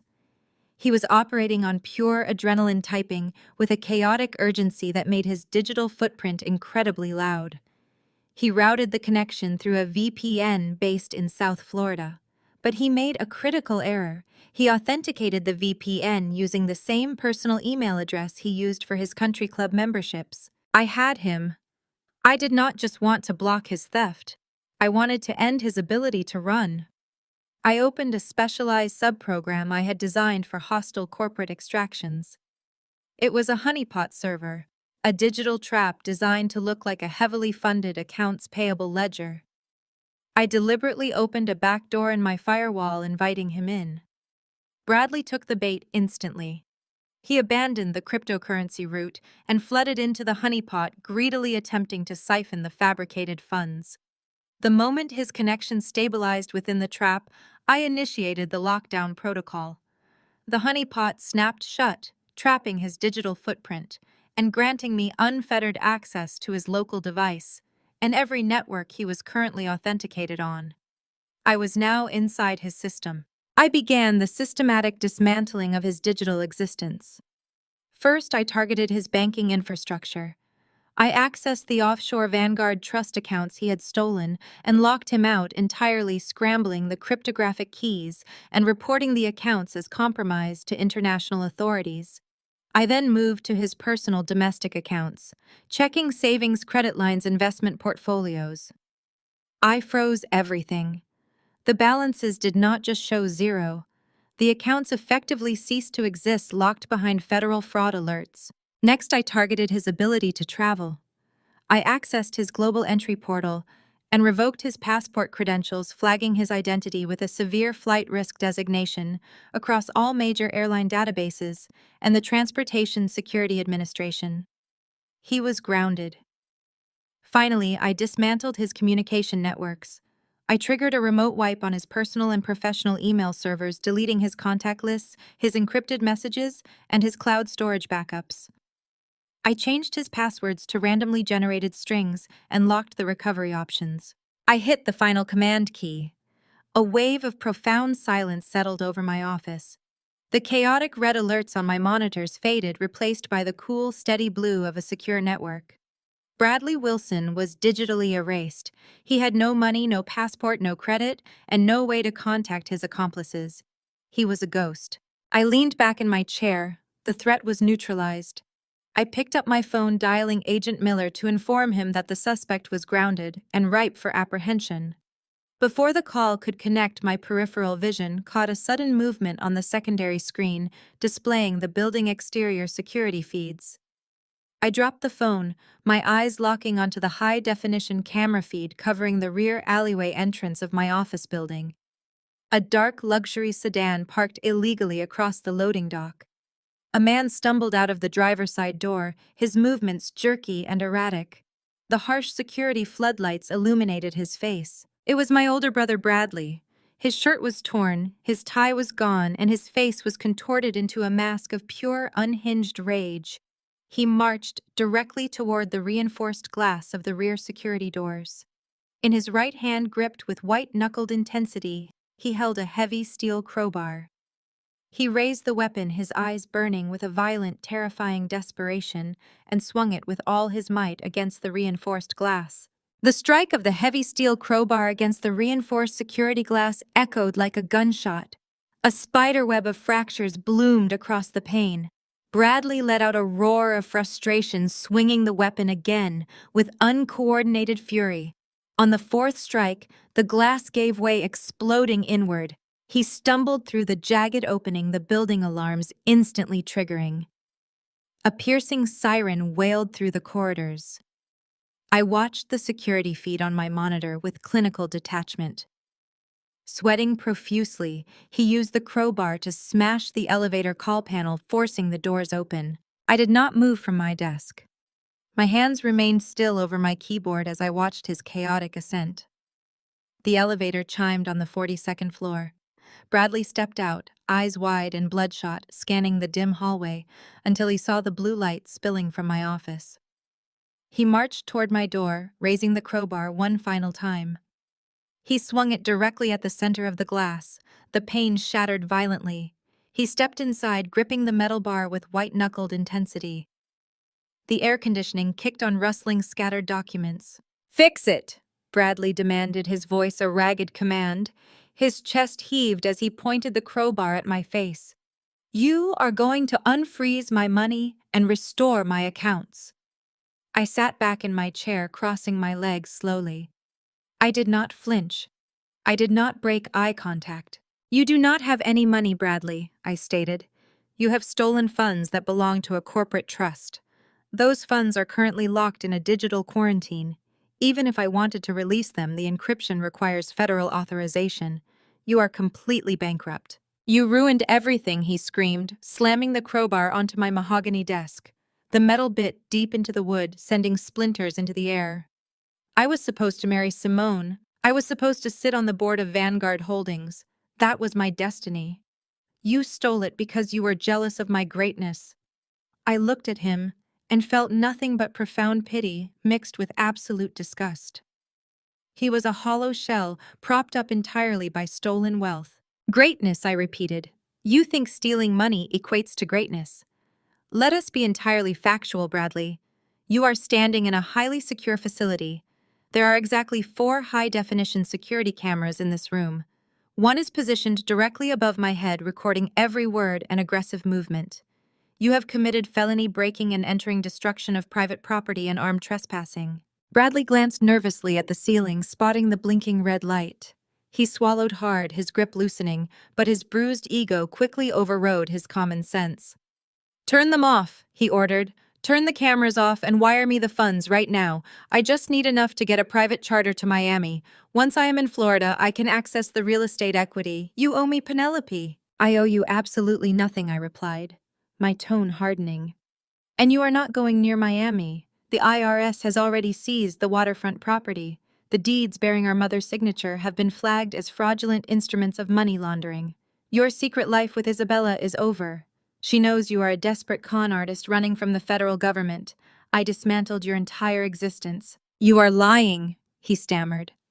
Stepping back, his eyes darting frantically around the room as reality penetrated his thick skull.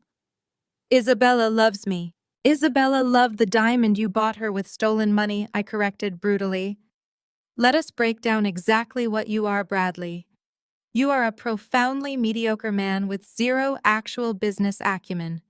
You have failed at every single legitimate enterprise you have attempted. You had to steal a dead man's social security number just to open a bank account because your credit is destroyed. You are a pathetic parasite who attached himself to a host strong enough to crush him." Bradley's face turned an ugly mottled shade of crimson. The veins in his neck bulged against his skin. The cold, analytical dissection of his character stripped away the final layers of his carefully constructed delusion. He was completely exposed, utterly ruined and trapped. He let out a primal scream of pure, uncontrolled rage. He raised the heavy steel crowbar high above his head with both hands, his eyes locked onto my skull, preparing to bring the weapon crashing down. I did not have time to react or raise my arms to protect myself.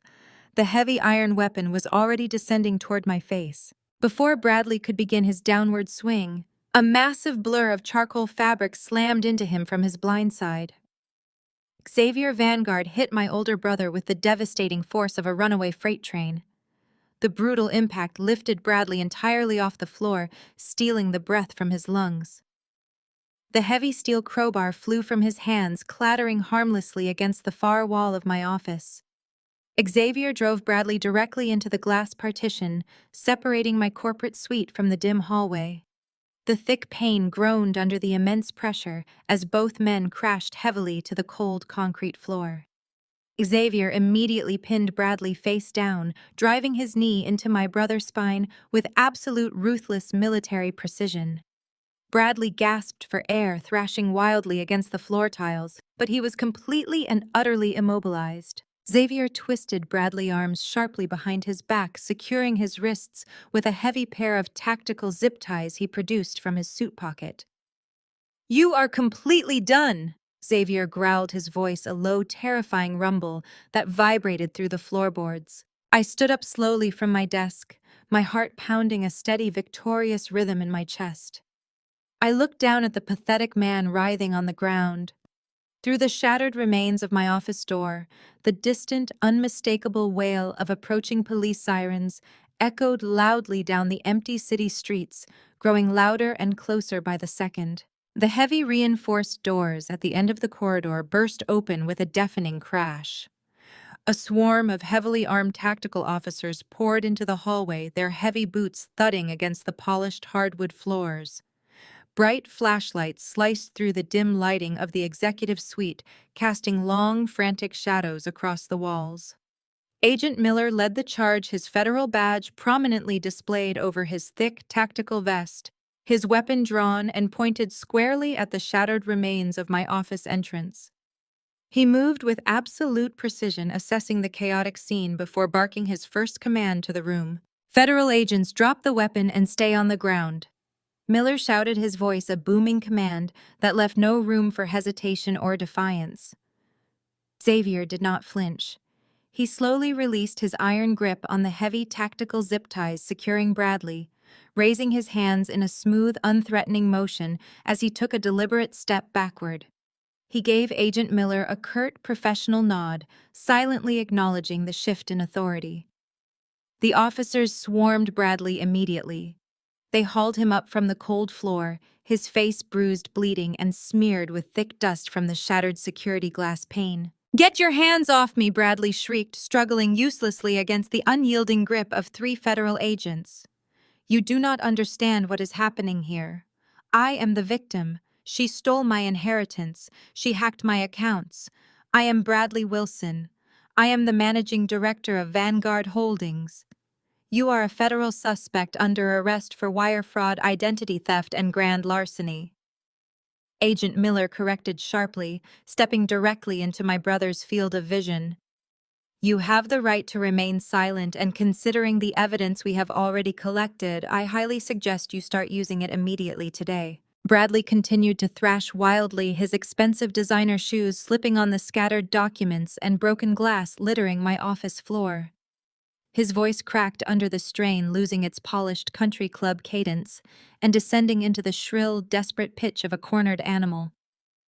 He screamed absolute nonsense, blaming me, blaming Simone, blaming the federal government for failing to recognize his inherent superiority and grand destiny. The officers completely ignored his pathetic tantrum, dragging him bodily down the long corridor toward the secure service elevators. His frantic shouting slowly faded as they forced him around the distant dark hallway corner. I stepped out of my ruined office, calmly brushing a sharp shard of tempered glass from the sleeve of my tailored blazer. Xavier stood beside me, adjusting his expensive cufflinks with remarkable composure, given the violent physical altercation he had just concluded. Simone emerged from the rear stairwell, having been safely escorted up by the secondary security team. We watched in absolute silence as the federal agents hauled my brother toward his inevitable ruin. Then the primary elevator bell chimed softly. The polished steel doors slid open, revealing a sight that genuinely almost made me laugh out loud right there. Catherine stumbled out into the hallway. She looked completely unhinged and utterly frantic. Her perfectly styled hair was a chaotic mess, and she was wearing a thin silk nightgown hastily shoved under a heavy cashmere trench coat.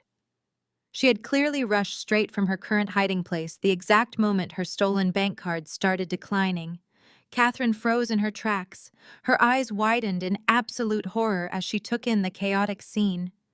She saw the shattered glass, the armed tactical officers, and finally she saw her golden boy being hauled away in heavy metal handcuffs by the police. Bradley. Catherine wailed, the horrific sound tearing through the corridor like a physical weapon. My baby, what are you doing to my son? Let him go immediately. We are good people. We are a high-class family. She lunged forward with blind desperation, but a federal officer firmly blocked her path, holding up a stern warning hand. Madam, step back right now. This is an active federal crime scene. Catherine ignored the officer entirely, her desperate, weeping gaze locking onto Xavier. She recognized the powerful Vanguard patriarch, instantly fully recognizing the immense wealth and influence he currently wielded over everyone. She dropped heavily to her knees on the polished floor, completely uncaring about the broken glass or the sheer indignity of the position. She clasped her trembling hands together, thick tears streaming down her pale, panicked face. Mr. Vanguard, please, she begged, her voice cracking with hysterical desperation. You have to stop this right now. You know who we are. We belong in your world. Bradley is a good man. He was just trying to secure his future. Tell them to drop the charges immediately. Do not let them take my son away like a common criminal to prison today. Xavier Vanguard looked down at my mother. His stern expression did not soften in the slightest.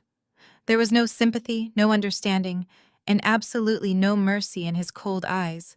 He looked at her with the profound, chilling disgust one might reserve for a cockroach discovered inside a fancy restaurant kitchen. You are not high class, Catherine. Xavier said, his voice a low, lethal whisper. You are a family of parasites. Your son tried to steal my family legacy, and you actively helped him hide the knife. You belong exactly where you are heading. Xavier turned and confidently walked away. Catherine let out a ragged gasp as the elevator doors closed. She pushed herself up, her dramatic tears instantly replaced by a cold, venomous glare. She turned slowly, locking eyes with me. You are going to fix this, Penelope, Catherine demanded, her voice a harsh, commanding growl. You are going to sell this business. You will liquidate every asset and hire the absolute best defense attorneys to get your brother out. I simply laughed, a sharp, genuinely amused sound. You have nothing to sell, Mom, I stated with absolute surgical precision. The bank took your house exactly an hour ago. Catherine stared at me. A harsh laugh escaped her throat. She adjusted her coat, attempting to summon the persona she relied on. You are a liar. You always have been. My home is paid off.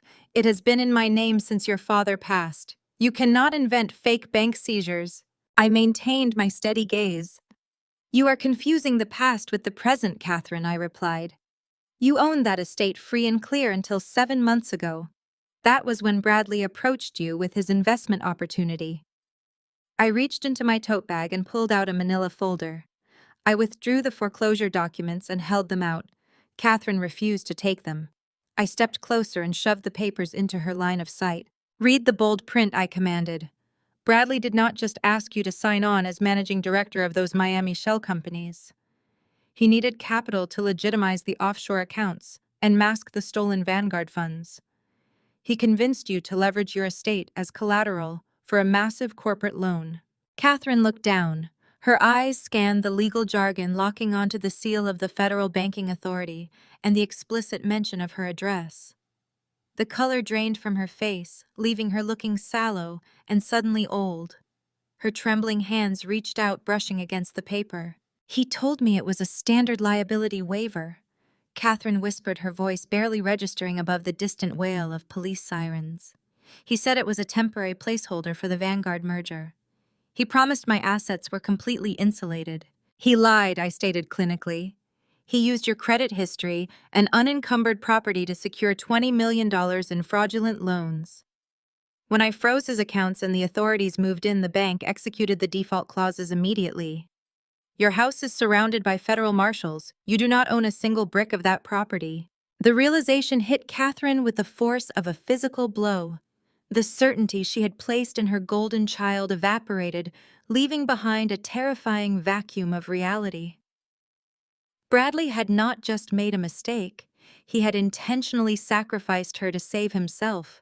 He cannibalized her security to fund his grand delusion. Her mouth opened and closed, struggling to find air. The protective maternal instinct that had driven her to this building warped instantly into venomous, self-preserving rage. The illusion of the perfect family shattered into a million pieces right in front of me. "He took my home," Catherine gasped, her eyes widening with manic clarity. "He stole my life." Without another word, Catherine spun around and sprinted down the corridor, her bare feet slipping in her designer mules. She burst through the shattered glass doors of the lobby and ran out into the chaotic street. I followed her at a measured pace, stepping out into the cool night air alongside Xavier and Simone. The street was ablaze with flashing red and blue lights. Federal agents were forcing a handcuffed, bleeding Bradley into the back of an armored police cruiser. Catherine charged past the police barricade like a woman possessed. She hurled herself at the police cruiser, screaming at the top of her lungs, "You worthless parasite!" Catherine shrieked, her voice echoing off the surrounding skyscrapers. "You stole my house. I gave you everything, and you threw me to the wolves." Bradley twisted around in the grip of the federal marshals. He glared at our mother, his face a mask of bitter contempt. "You gave me nothing but expectations." He spat back, his voice dripping with venom. "You lived off my father, and then you expected to live off me. You signed the papers because you are greedy. You wanted the Miami lifestyle just as much as I did." Catherine lunged forward, her hands curling into claws, desperately trying to strike his face. "You ruined me. I am ruined because of your pathetic incompetence."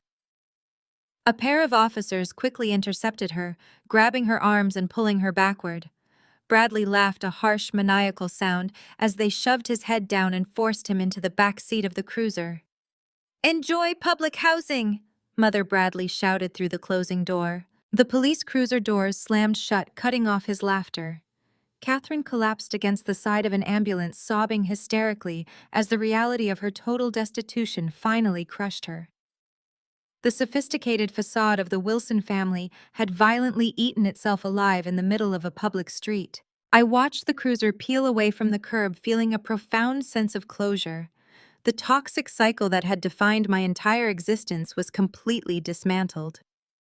I turned to Xavier and Simone, ready to discuss the recovery of the Vanguard funds, when a heavy hand fell on my shoulder. I turned to find Agent Miller standing behind me. His tactical vest was dusted with drywall, and his expression was dead serious. The satisfaction I felt evaporated instantly. "We got him!" Miss Wilson, Agent Miller said, his voice dropping to a low, urgent murmur. "He is currently in federal custody, and the remaining offshore accounts have been successfully frozen." I nodded, waiting for the inevitable complication. "But what?" Miller gestured toward a sleek black SUV pulling up to the perimeter of the crime scene. "There is a massive complication regarding the asset recovery. We just got word from our field office at the Chicago airport. The Miami fiancée Isabella did not flee to South America like we predicted. She just landed tonight." I stared at the black SUV, my heart rate accelerating. "Why is she here?" Miller grimaced heavily. "She hired a team of ruthless corporate litigators while she was still in the air. She is actively claiming that Bradley officially transferred the total ownership of the Miami shell companies to her name exactly 3 days ago. She is asserting she legally owns half the stolen money belonging to Simone, and she has the signed contracts to prove it in court." The precinct smelled of stale coffee, sweat, and cheap industrial floor cleaner. Agent Miller ushered Simone and me through the bustling bullpen, our footsteps echoing against the scuffed linoleum tiles. Xavier had remained behind to coordinate with his legal team, leaving us to handle the complication that touched down from Miami. We stood behind the two-way glass of Interrogation Room 4, watching the complication pace furiously. Isabella was undeniably striking, wearing a fitted designer blazer and carrying a crocodile leather handbag that cost more than most people earned in a year. She slammed her manicured hand against the metal table, demanding the attention of the exhausted detective stationed by the door. "I demand to speak with my fiancé immediately!" Isabella shrieked, her voice muffled but distinct through the heavy glass. "You are violating my civil rights. I am a legal stakeholder in Vanguard Holdings, and Bradley Wilson is my future husband. I have the corporate documents to prove my ownership, and I will sue this entire department into bankruptcy if you do not release him to my custody." Simone folded her arms across her chest, a tranquil expression settling over her features. She looked like a queen observing a particularly loud, uncultured jester. "Let us go introduce ourselves," Simone suggested quietly. "I believe she requires a brief orientation on how reality actually operates in this city." I nodded, pushing the heavy metal door open. The ambient noise of the precinct faded as the door clicked shut behind us, sealing the three of us inside the stark, windowless room. Isabella stopped pacing instantly. Her sharp eyes darted from me to Simone, calculating our presence. She straightened her posture, attempting to project an aura of untouchable authority, but the slight tremor in her hands betrayed her underlying panic. "Who are you?" Isabella demanded, her chin tilting upward in a textbook display of manufactured superiority. "I requested my attorney and my fiancé, not a welcoming committee." "I am Penelope Wilson," I stated, pulling out a steel chair and taking a seat at the table. "I am Bradley's sister, the forensic auditor, who just dismantled his entire criminal enterprise, and the woman standing beside me is Simone Vanguard, his actual fiancée and the rightful heir to the fortune he tried to hand to you." Isabella let out a harsh, condescending laugh, her eyes dragged up and down Simone's frame, dripping with calculated disdain. "Oh, so you are the famous Simone. Bradley told me all about you. He said you were a cheap, uncultured placeholder. He only stayed with you because your father forced the arrangement. He loved me. He was building our future in Miami because he could not stomach the thought of spending another miserable second pretending to care about a stiff, boring heiress. I own half of that trust money now, and there is nothing you can do to take it back." Simone did not raise her voice. She did not lose her temper or stoop to Isabella's level of petty insults. Instead, she took a slow, measured step forward, leaning her hands gently against the edge of the metal table. Her dark eyes locked onto Isabella with a chilling, predatory focus that made the Miami socialite instinctively step back. "You possess a truly spectacular capacity for self-delusion," Isabella Simone purred, her voice smooth as velvet and sharp as a scalpel. "You think Bradley loved you. Bradley is physically incapable of loving anything beyond his own reflection. He did not build a future for you. He built a temporary hiding place for stolen assets, and he used your name to absorb the legal liability. You are not a partner. You are a human shield. You mistake a desperate criminal, using you as a convenient laundering vehicle for a grand romance. I find your naive stupidity almost tragic, but mostly I just find it incredibly boring." Isabella's face flushed a violent, angry red. She opened her mouth to scream another insult, but I cut her off, dropping a thick, heavy stack of manila folders directly onto the center of the table. The sudden sharp thwack echoed loudly in the small room, instantly silencing her. "Let us talk about those corporate documents you are so proud of," I said, maintaining a relentless, methodical tone. I opened the top folder and slid a federal tax assessment form across the polished metal surface. "You eagerly signed the transfer deeds for 3 Miami shell companies. You officially declared yourself the primary owner of the LLCs holding the stolen Vanguard funds. You thought you were securing a fortune, but you actually signed a full confession to federal tax fraud." Isabella scoffed, though her eyes darted nervously toward the paperwork. "I did not commit fraud. The money was a corporate transfer. My lawyers will easily untangle this mess." "Your lawyers will abandon you the moment they see this ledger," I countered smoothly. "You see, the IRS does not care about your tragic love story or Bradley empty promises. They care about undeclared, untaxed revenue. By legally asserting ownership of those stolen funds, you legally assumed the tax burden attached to them. Because the money was acquired through illicit wire fraud, the penalties are catastrophic." I tapped my index finger against the bold black numbers at the bottom of the federal assessment page. "Based on the $20 million funneled through your specific shell companies, you currently owe the Internal Revenue Service exactly $1.2 million in back taxes, late penalties, and evasion fines. Because the accounts are frozen, they will be seizing your personal assets to cover the balance by tomorrow morning." The arrogant confidence vanished from Isabella's face in an absolute instant. The condescending sneers, the fierce declarations of love, all evaporated into thin air. Pure, unadulterated panic completely replaced them. Her perfectly manicured hands began to shake violently as she stared at the bold numbers. "I will testify against him," she cried. "I will tell the feds everything. Just save me from this." The fluorescent lights of the federal prosecutor's conference room buzzed with a relentless, sterile hum. 2 weeks had passed since the chaotic arrests, and the legal machinery was now grinding forward with crushing momentum. I sat at the long mahogany table next to Simone and Xavier Vanguard. Across from us sat Bradley's newly appointed public defender, a perpetually sweating man named Davis, who looked as though he had not slept in a decade. Bradley's high-priced corporate defense attorneys had completely abandoned him the very second his fraudulent funds were frozen. He was now relying on the state to save him from decades in a federal penitentiary. Davis cleared his throat nervously, adjusting a thin stack of manila folders. He slid a single sheet of paper across the polished wood toward the lead federal prosecutor. "My client is prepared to offer a comprehensive plea agreement," Davis stated, his voice lacking any real conviction. "He is willing to plead guilty to 2 counts of wire fraud and provide full cooperation regarding the offshore accounts.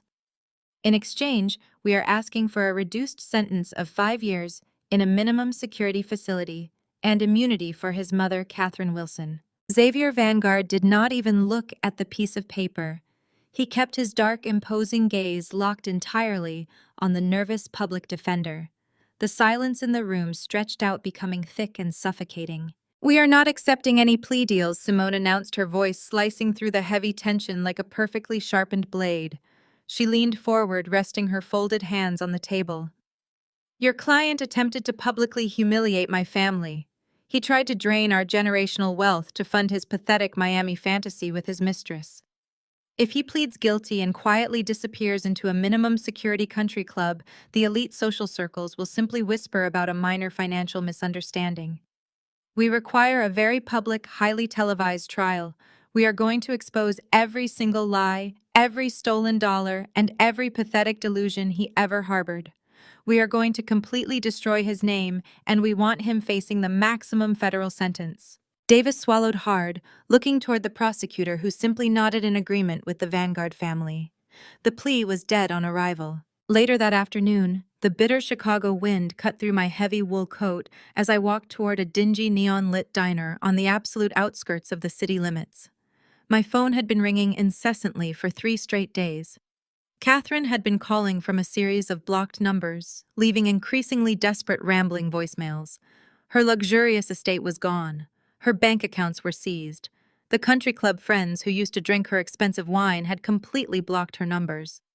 She was currently living out of a heavily stained suitcase in a cheap roadside motel that charged by the hour.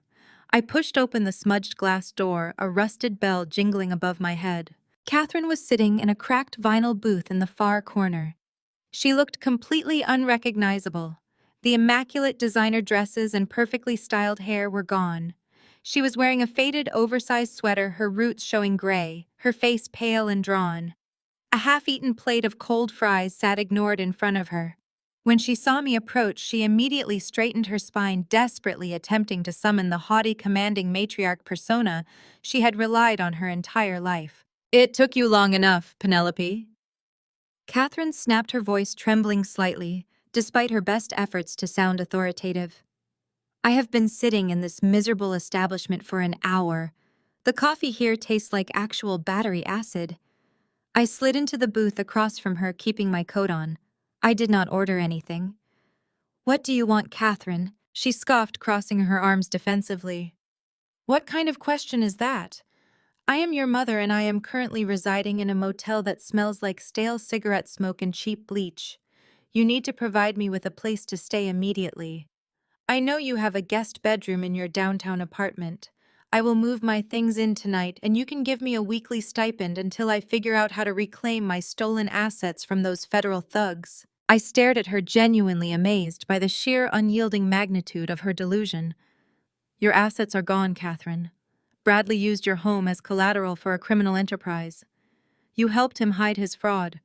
You have absolutely nothing left, and you are currently under federal investigation yourself." I am not letting you anywhere near my apartment. Catherine slammed her hand onto the sticky table. You owe me, Penelope. I raised you. I clothed you. I put a roof over your head. You are going to sit there with your successful business and your wealthy new connections and let your own flesh and blood rot in the gutter. You need to be the bigger person here. You need to put family first and fix this disaster. I leaned forward, looking deeply into her desperate, angry eyes. Apologize, I said simply. Apologize for telling me I was worthless. Apologize for facilitating Bradley's crimes. Apologize for standing by while he tried to ruin my life and steal my company. Catherine lifted her chin, her pride overriding her basic survival instincts. I have absolutely nothing to apologize for. I did what any good mother would do. I supported my son's ambitions. You were just too jealous and bitter to understand his greatness. I slowly stood up from the cracked booth. I reached into my purse, placing a crisp $20 bill onto the table to cover her food. Next to the money, I slid a cheap, tri-folded paper brochure across the sticky surface. What is this? Catherine demanded. A public women's shelter, I replied coldly. They serve a free hot breakfast at 6 sharp. I slowly turned around and walked out of the diner, leaving her sitting there entirely alone. The heavy oak doors of the federal courthouse swung shut, sealing the massive courtroom in a thick, expectant silence. 4 months had passed since my mother sat weeping in that dingy roadside diner, and the relentless legal machinery had finally dragged my older brother to his ultimate reckoning. The expansive gallery was completely packed with aggressive reporters whispering former colleagues and highly curious spectators drawn to the spectacular, very public downfall of the Wilson family. I sat directly in the front row next to Simone, our postures perfectly rigid and our expressions entirely neutral. We were not here to accept a quiet settlement. We were here for absolute annihilation. Bradley took the wooden witness stand. The immediate federal freeze on his stolen assets meant he was currently wearing a remarkably ordinary, ill-fitting gray suit. A massive cry from his usual custom Italian tailoring. He nervously adjusted his cheap tie, flashed a brilliant, highly practiced smile directly at the jury box, and settled into the leather chair. His core defense strategy was entirely predictable. Under the gentle, guiding questioning of his exhausted public defender, Bradley painted a masterful illusion of misplaced intentions and deep corporate confusion. He was not a malicious criminal mastermind, he insisted, his voice trembling with perfectly manufactured emotion. He was simply an overwhelmed older brother, a highly dedicated businessman, desperately trying to navigate a complex, unprecedented merger between Vanguard Holdings and our family firm. He actively claimed the offshore accounts were just standard operating procedure, a minor accounting error severely exacerbated by my sudden vindictive financial audit. He looked directly at the jury members, his blue eyes wide and pleading, begging them to understand the immense crushing pressure he had been under for months. Then it was finally time for the cross-examination. Xavier Vanguard stood up slowly from the prosecutor table. In a highly unusual, unprecedented legal maneuver, the presiding federal judge had granted Xavier special prosecutorial standing as the primary victim, actively representing the Vanguard estate. Xavier did not just walk toward the wooden stand, he methodically stalked it. He moved with the lethal, silent, terrifying grace of an apex predator, slowly circling a severely wounded animal. He stopped exactly 3 feet from Bradley, casually crossing his thick arms over his broad chest. His sheer, dominating physical presence seemed to suck the oxygen directly out of the massive, crowded courtroom. You claim this entire situation was just a minor accounting error. Bradley Xavier began, his voice a low, terrifying, gravelly rumble that loudly echoed off the high vaulted ceilings. You claim you were simply overwhelmed by the incredibly complex financial integration of our 2 massive companies. Yes, Bradley replied desperately, attempting to maintain his charming, innocent facade. It was a highly chaotic transition period. Simple mistakes were unfortunately made in the digital ledger. Xavier did not smile. He turned his imposing frame toward the evidence projector and tapped a single glowing button. A highly detailed, heavily redacted spreadsheet brightly illuminated the massive screen directly behind the witness stand. "Let us meticulously examine your chaotic mistakes," Xavier commanded sharply. On October 14th, you deliberately authorized a secure wire transfer of exactly $4 million to a hidden shell company securely located in the Cayman Islands. 3 days later, you illegally transferred another $6 million directly to a separate holding firm in Miami, officially registered to your secret mistress. You manually and purposefully bypassed our strict dual authentication security protocols using stolen administrative credentials.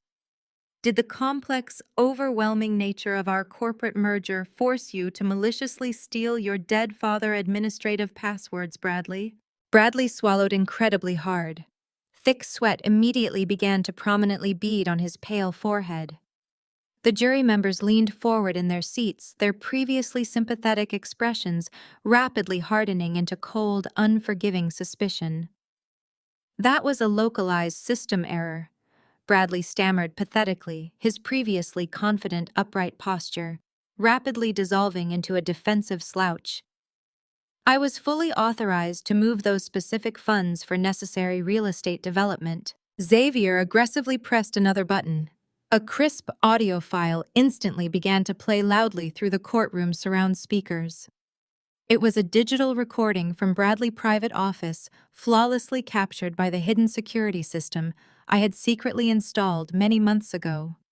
Bradley's voice aggressively filled the entirely silent room, heavily dripping with absolute unfiltered malice and disgusting racial superiority. "I am absolutely not letting that cheap Vanguard girl touch our family money," the recorded Bradley violently sneered.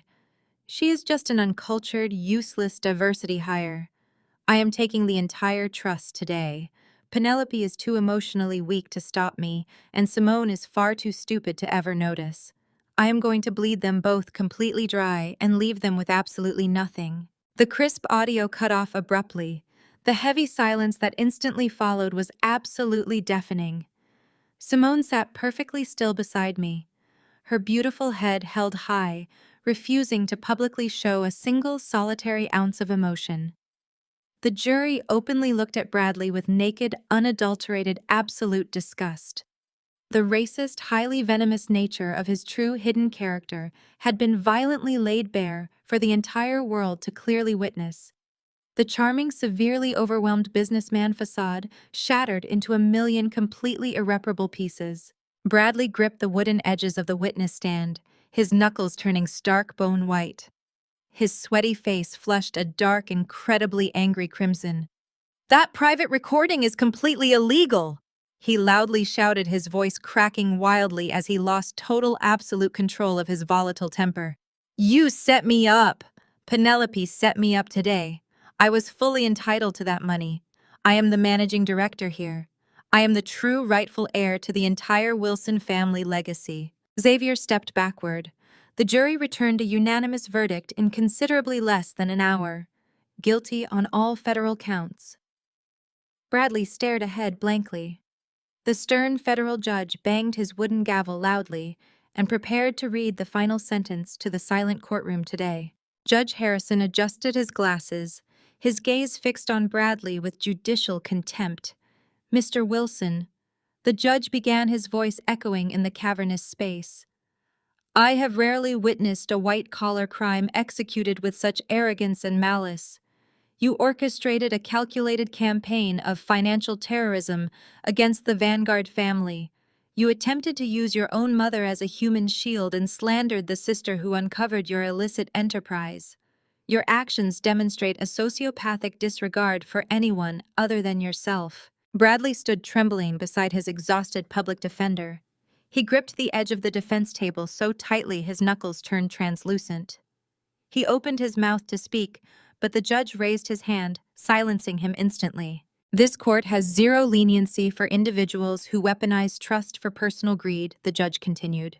"The premeditation required to bypass security protocols demands the strictest possible consequence. Therefore, I sentence you to 15 years in a maximum security federal penitentiary. Given the severe flight risk, this sentence carries no possibility of early parole. You will serve every single day behind bars." The heavy wooden gavel slammed down with a deafening crack. The sound echoed like a gunshot signaling the end of Bradley Wilson. For a second, the courtroom remained perfectly still. Then total chaos erupted. Bradley collapsed into his chair, the last shreds of his manufactured arrogance vaporizing. He buried his face in his trembling hands, letting out a loud, pathetic sob that cut through the murmur of the crowded gallery. The reality of his situation had finally shattered his delusions. He was just a common thief about to spend a decade and a half locked inside a federal cage. Two armed United States Marshals immediately stepped forward, unhooking the heavy metal handcuffs from their utility belts. They flanked Bradley, grabbing his expensive suit jacket. "Wait!" Bradley screamed, his voice cracking with pure panic. "Please wait!"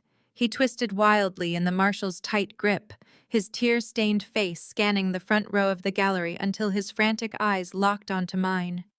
"Penelope, Penelope, please." He lunged forward, the chains rattling loudly as the marshals instantly restrained him. "You have to help me," he begged, his voice high-pitched and entirely devoid of dignity. "I am your brother. You are the only one who truly understands the accounting files. You can tell them it was a massive misunderstanding. Please, Penelope, do not let them take me away. I cannot survive in a federal prison. I will do anything. Just save me." I sat perfectly still in the front row, watching my older brother humiliate himself on the public record. This was the same man who had confidently told my mother I was a worthless disappointment. This was the same man who had plotted to steal millions to fund a lavish Miami fantasy. This was the same man who had constantly belittled my intelligence, appearance, and business acumen for my entire life. I slowly stood up from the wooden gallery bench. I smoothed down the front of my tailored blazer, ensuring my posture was absolutely flawless. I stepped forward, closing the distance between the gallery partition and the defense table. Bradley looked up at me with desperate, tear-filled eyes, grasping for a lifeline that simply did not exist. I looked him dead in the eye, maintaining a calm, icy expression. I did not raise my voice. I did not scream, gloat, or lower myself to his pathetic level of emotional desperation. Instead, I held his terrified gaze, tilted my chin up slightly, and silently mouthed three simple words. "Not classy enough." Bradley's face instantly drained of all remaining color. The realization hit him like a physical blow. He finally understood that I was not his savior. I was his executioner. The marshals forcefully yanked his arms behind his back, securing the heavy metal cuffs with a sharp click. As they dragged him away toward the holding cells, his pathetic sobs slowly faded down the secure federal corridor. Simone gracefully stood up beside me, linking her arms smoothly through mine. Xavier Vanguard stepped to my other side, his massive, imposing frame serving as an impenetrable wall of protection. We did not look back. We walked together down the center aisle of the courtroom, our footsteps perfectly synchronized, moving as a unified, untouchable force of absolute victory. We pushed through the heavy oak doors and stepped out into the blinding, chaotic glare of the federal courthouse lobby. The absolute second we crossed the threshold, a massive crowd of aggressive reporters, flashing camera bulbs, and eager financial journalists surrounded us. Microphones were thrust into our faces as reporters shouted a dozen overlapping questions about the unprecedented verdict, the stolen offshore millions, and the absolute destruction of the Wilson corporate legacy. Xavier smoothly raised one large hand, effortlessly silencing the chaotic media frenzy. He stepped aside, allowing his sister to take the center stage. Simone stepped up to the clustered microphones, looking incredibly radiant, undeniably powerful, and in control of the narrative. "Today, the Vanguard family finally received the justice we demanded," Simone announced, her smooth velvet voice carrying flawlessly over the hushed crowd of reporters. "Bradley Wilson attempted to exploit our generational wealth, and he will now pay the ultimate price for his malicious arrogance. But we did not secure this victory alone. This triumph belongs entirely to the brilliant, unwavering dedication of one extraordinary woman." Simone turned slightly, placing her hand gently on my shoulder, guiding me directly into the spotlight of the national media cameras. "Therefore, I am proud to make an official corporate announcement." Simone continued, her voice ringing with absolute authority. "Effective immediately, Vanguard Holdings, and our entire multi-billion-dollar international enterprise are officially retaining Penelope Wilson and her private forensic auditing firm as our exclusive permanent financial guardians. She is the most brilliant, uncompromising financial auditor in this city, and she will personally oversee every single dollar of our vast global investment portfolio. The salty ocean breeze of the Hamptons carried the crisp scent of saltwater and absolute victory. One exact year had passed since the massive mahogany doors of the federal courthouse slammed shut on my brother. Tonight, the atmosphere was entirely different. I stood in the expansive marble foyer of my newly purchased beachfront Hamptons estate, watching my guests mingle under the warm golden glow of a custom crystal chandelier. The ambient joyful noise of clinking champagne flutes and genuine unrestrained laughter filled the massive vaulted space. My boutique forensic auditing firm had not just survived the highly publicized Vanguard corporate integration, we had and utterly thrived. Becoming the exclusive financial guardians for the Vanguard family multi-billion-dollar international enterprise had instantly skyrocketed my business value into the absolute stratosphere.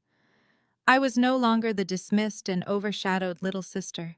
I was a widely respected and incredibly wealthy corporate executive hosting the social event of the entire summer season. I gracefully navigated through the crowded and elegantly decorated living room, exchanging warm, genuine smiles with my dedicated staff and high-profile clients. Simone was holding court near the expansive marble fireplace, wearing a stunning custom-designed emerald gown, looking every inch the triumphant, untouchable corporate queen she truly was. She caught my eye and raised her crystal flute in a silent, respectful toast. I nodded, slipping quietly through the heavy glass French doors and stepping out onto the sweeping wraparound mahogany balcony. The cool, refreshing night air instantly enveloped me. The rhythmic, soothing sound of the Atlantic Ocean crashing against the pristine shoreline below was perfectly tranquil. Footsteps sounded softly on the wooden deck behind me. Strong, familiar arms wrapped gently around my waist, pulling my back flush against a broad, solid chest. Xavier rested his chin softly on the top of my head. He was wearing a sharply tailored midnight blue tuxedo that perfectly accentuated his imposing athletic frame.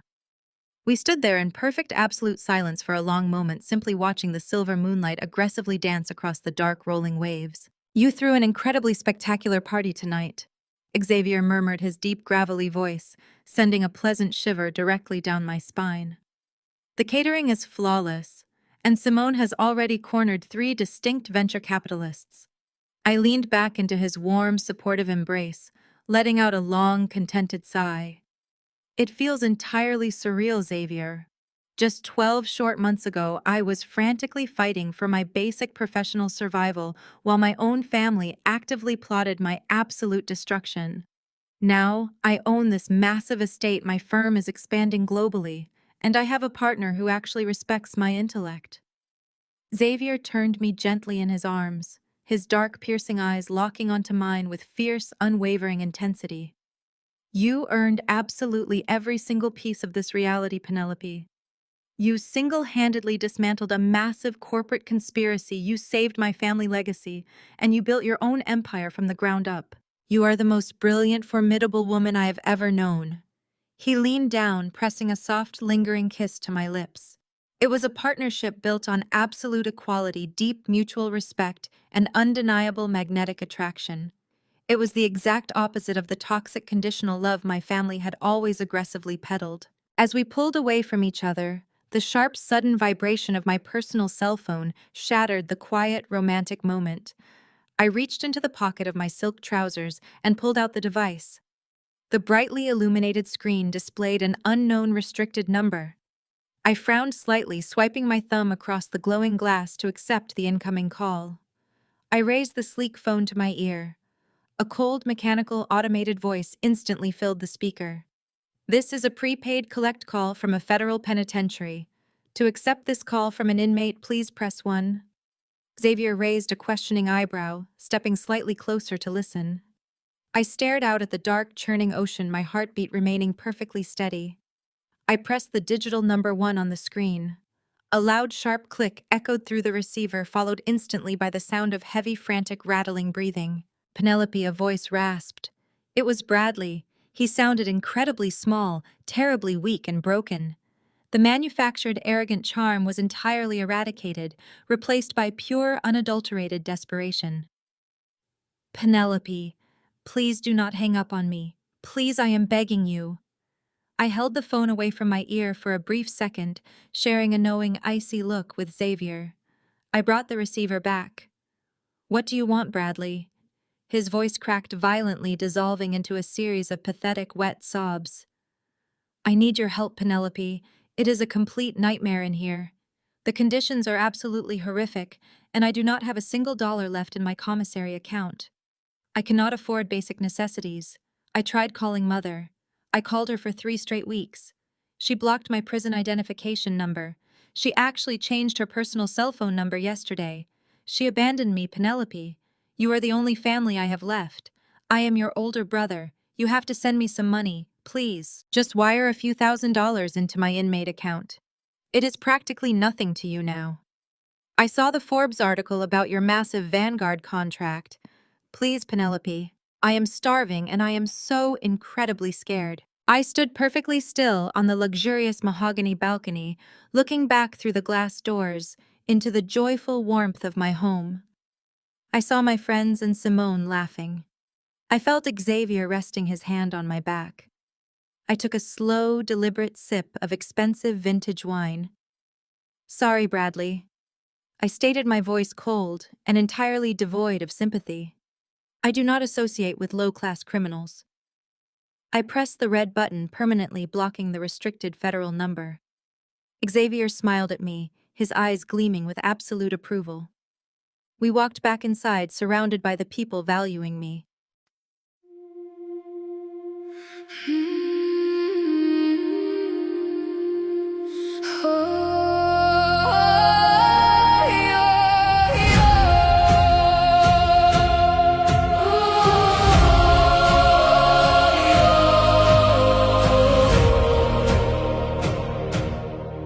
I used to ride upon your shoulders, thinking you could touch the sky. Every road felt less uncertain when I saw the world through your eyes. You were stronger than the mountains, taller than the northern pines. And when the winter winds were coming, you would stand between them and I. Time kept moving like the river. Years slipped slowly out to sea. But no matter where life took me, you were always part of me. I am my father's daughter. In every step I take, in every time I choose to stand. When it's easier to break, I carry your courage in my heart, your fire inside my soul. And though the years keep moving on, your love still leads me home.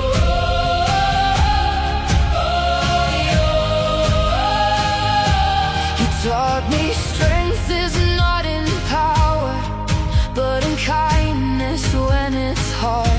You taught me how to keep on going when the road grows cold and dark. Every lesson, every story, every laugh around the flame lies within me like an echo, calling softly through my name.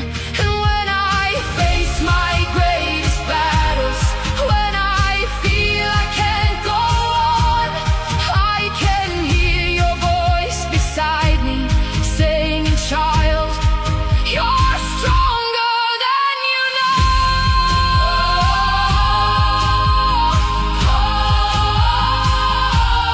I am my father's daughter. In every step I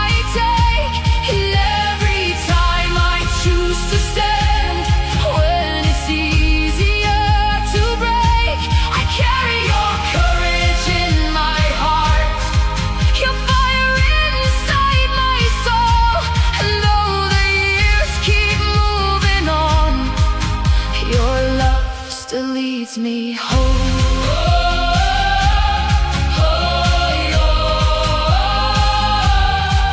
One day the snow will cover footprints, one day the fire will burn low, but the things a father gives his daughter are the things that never go.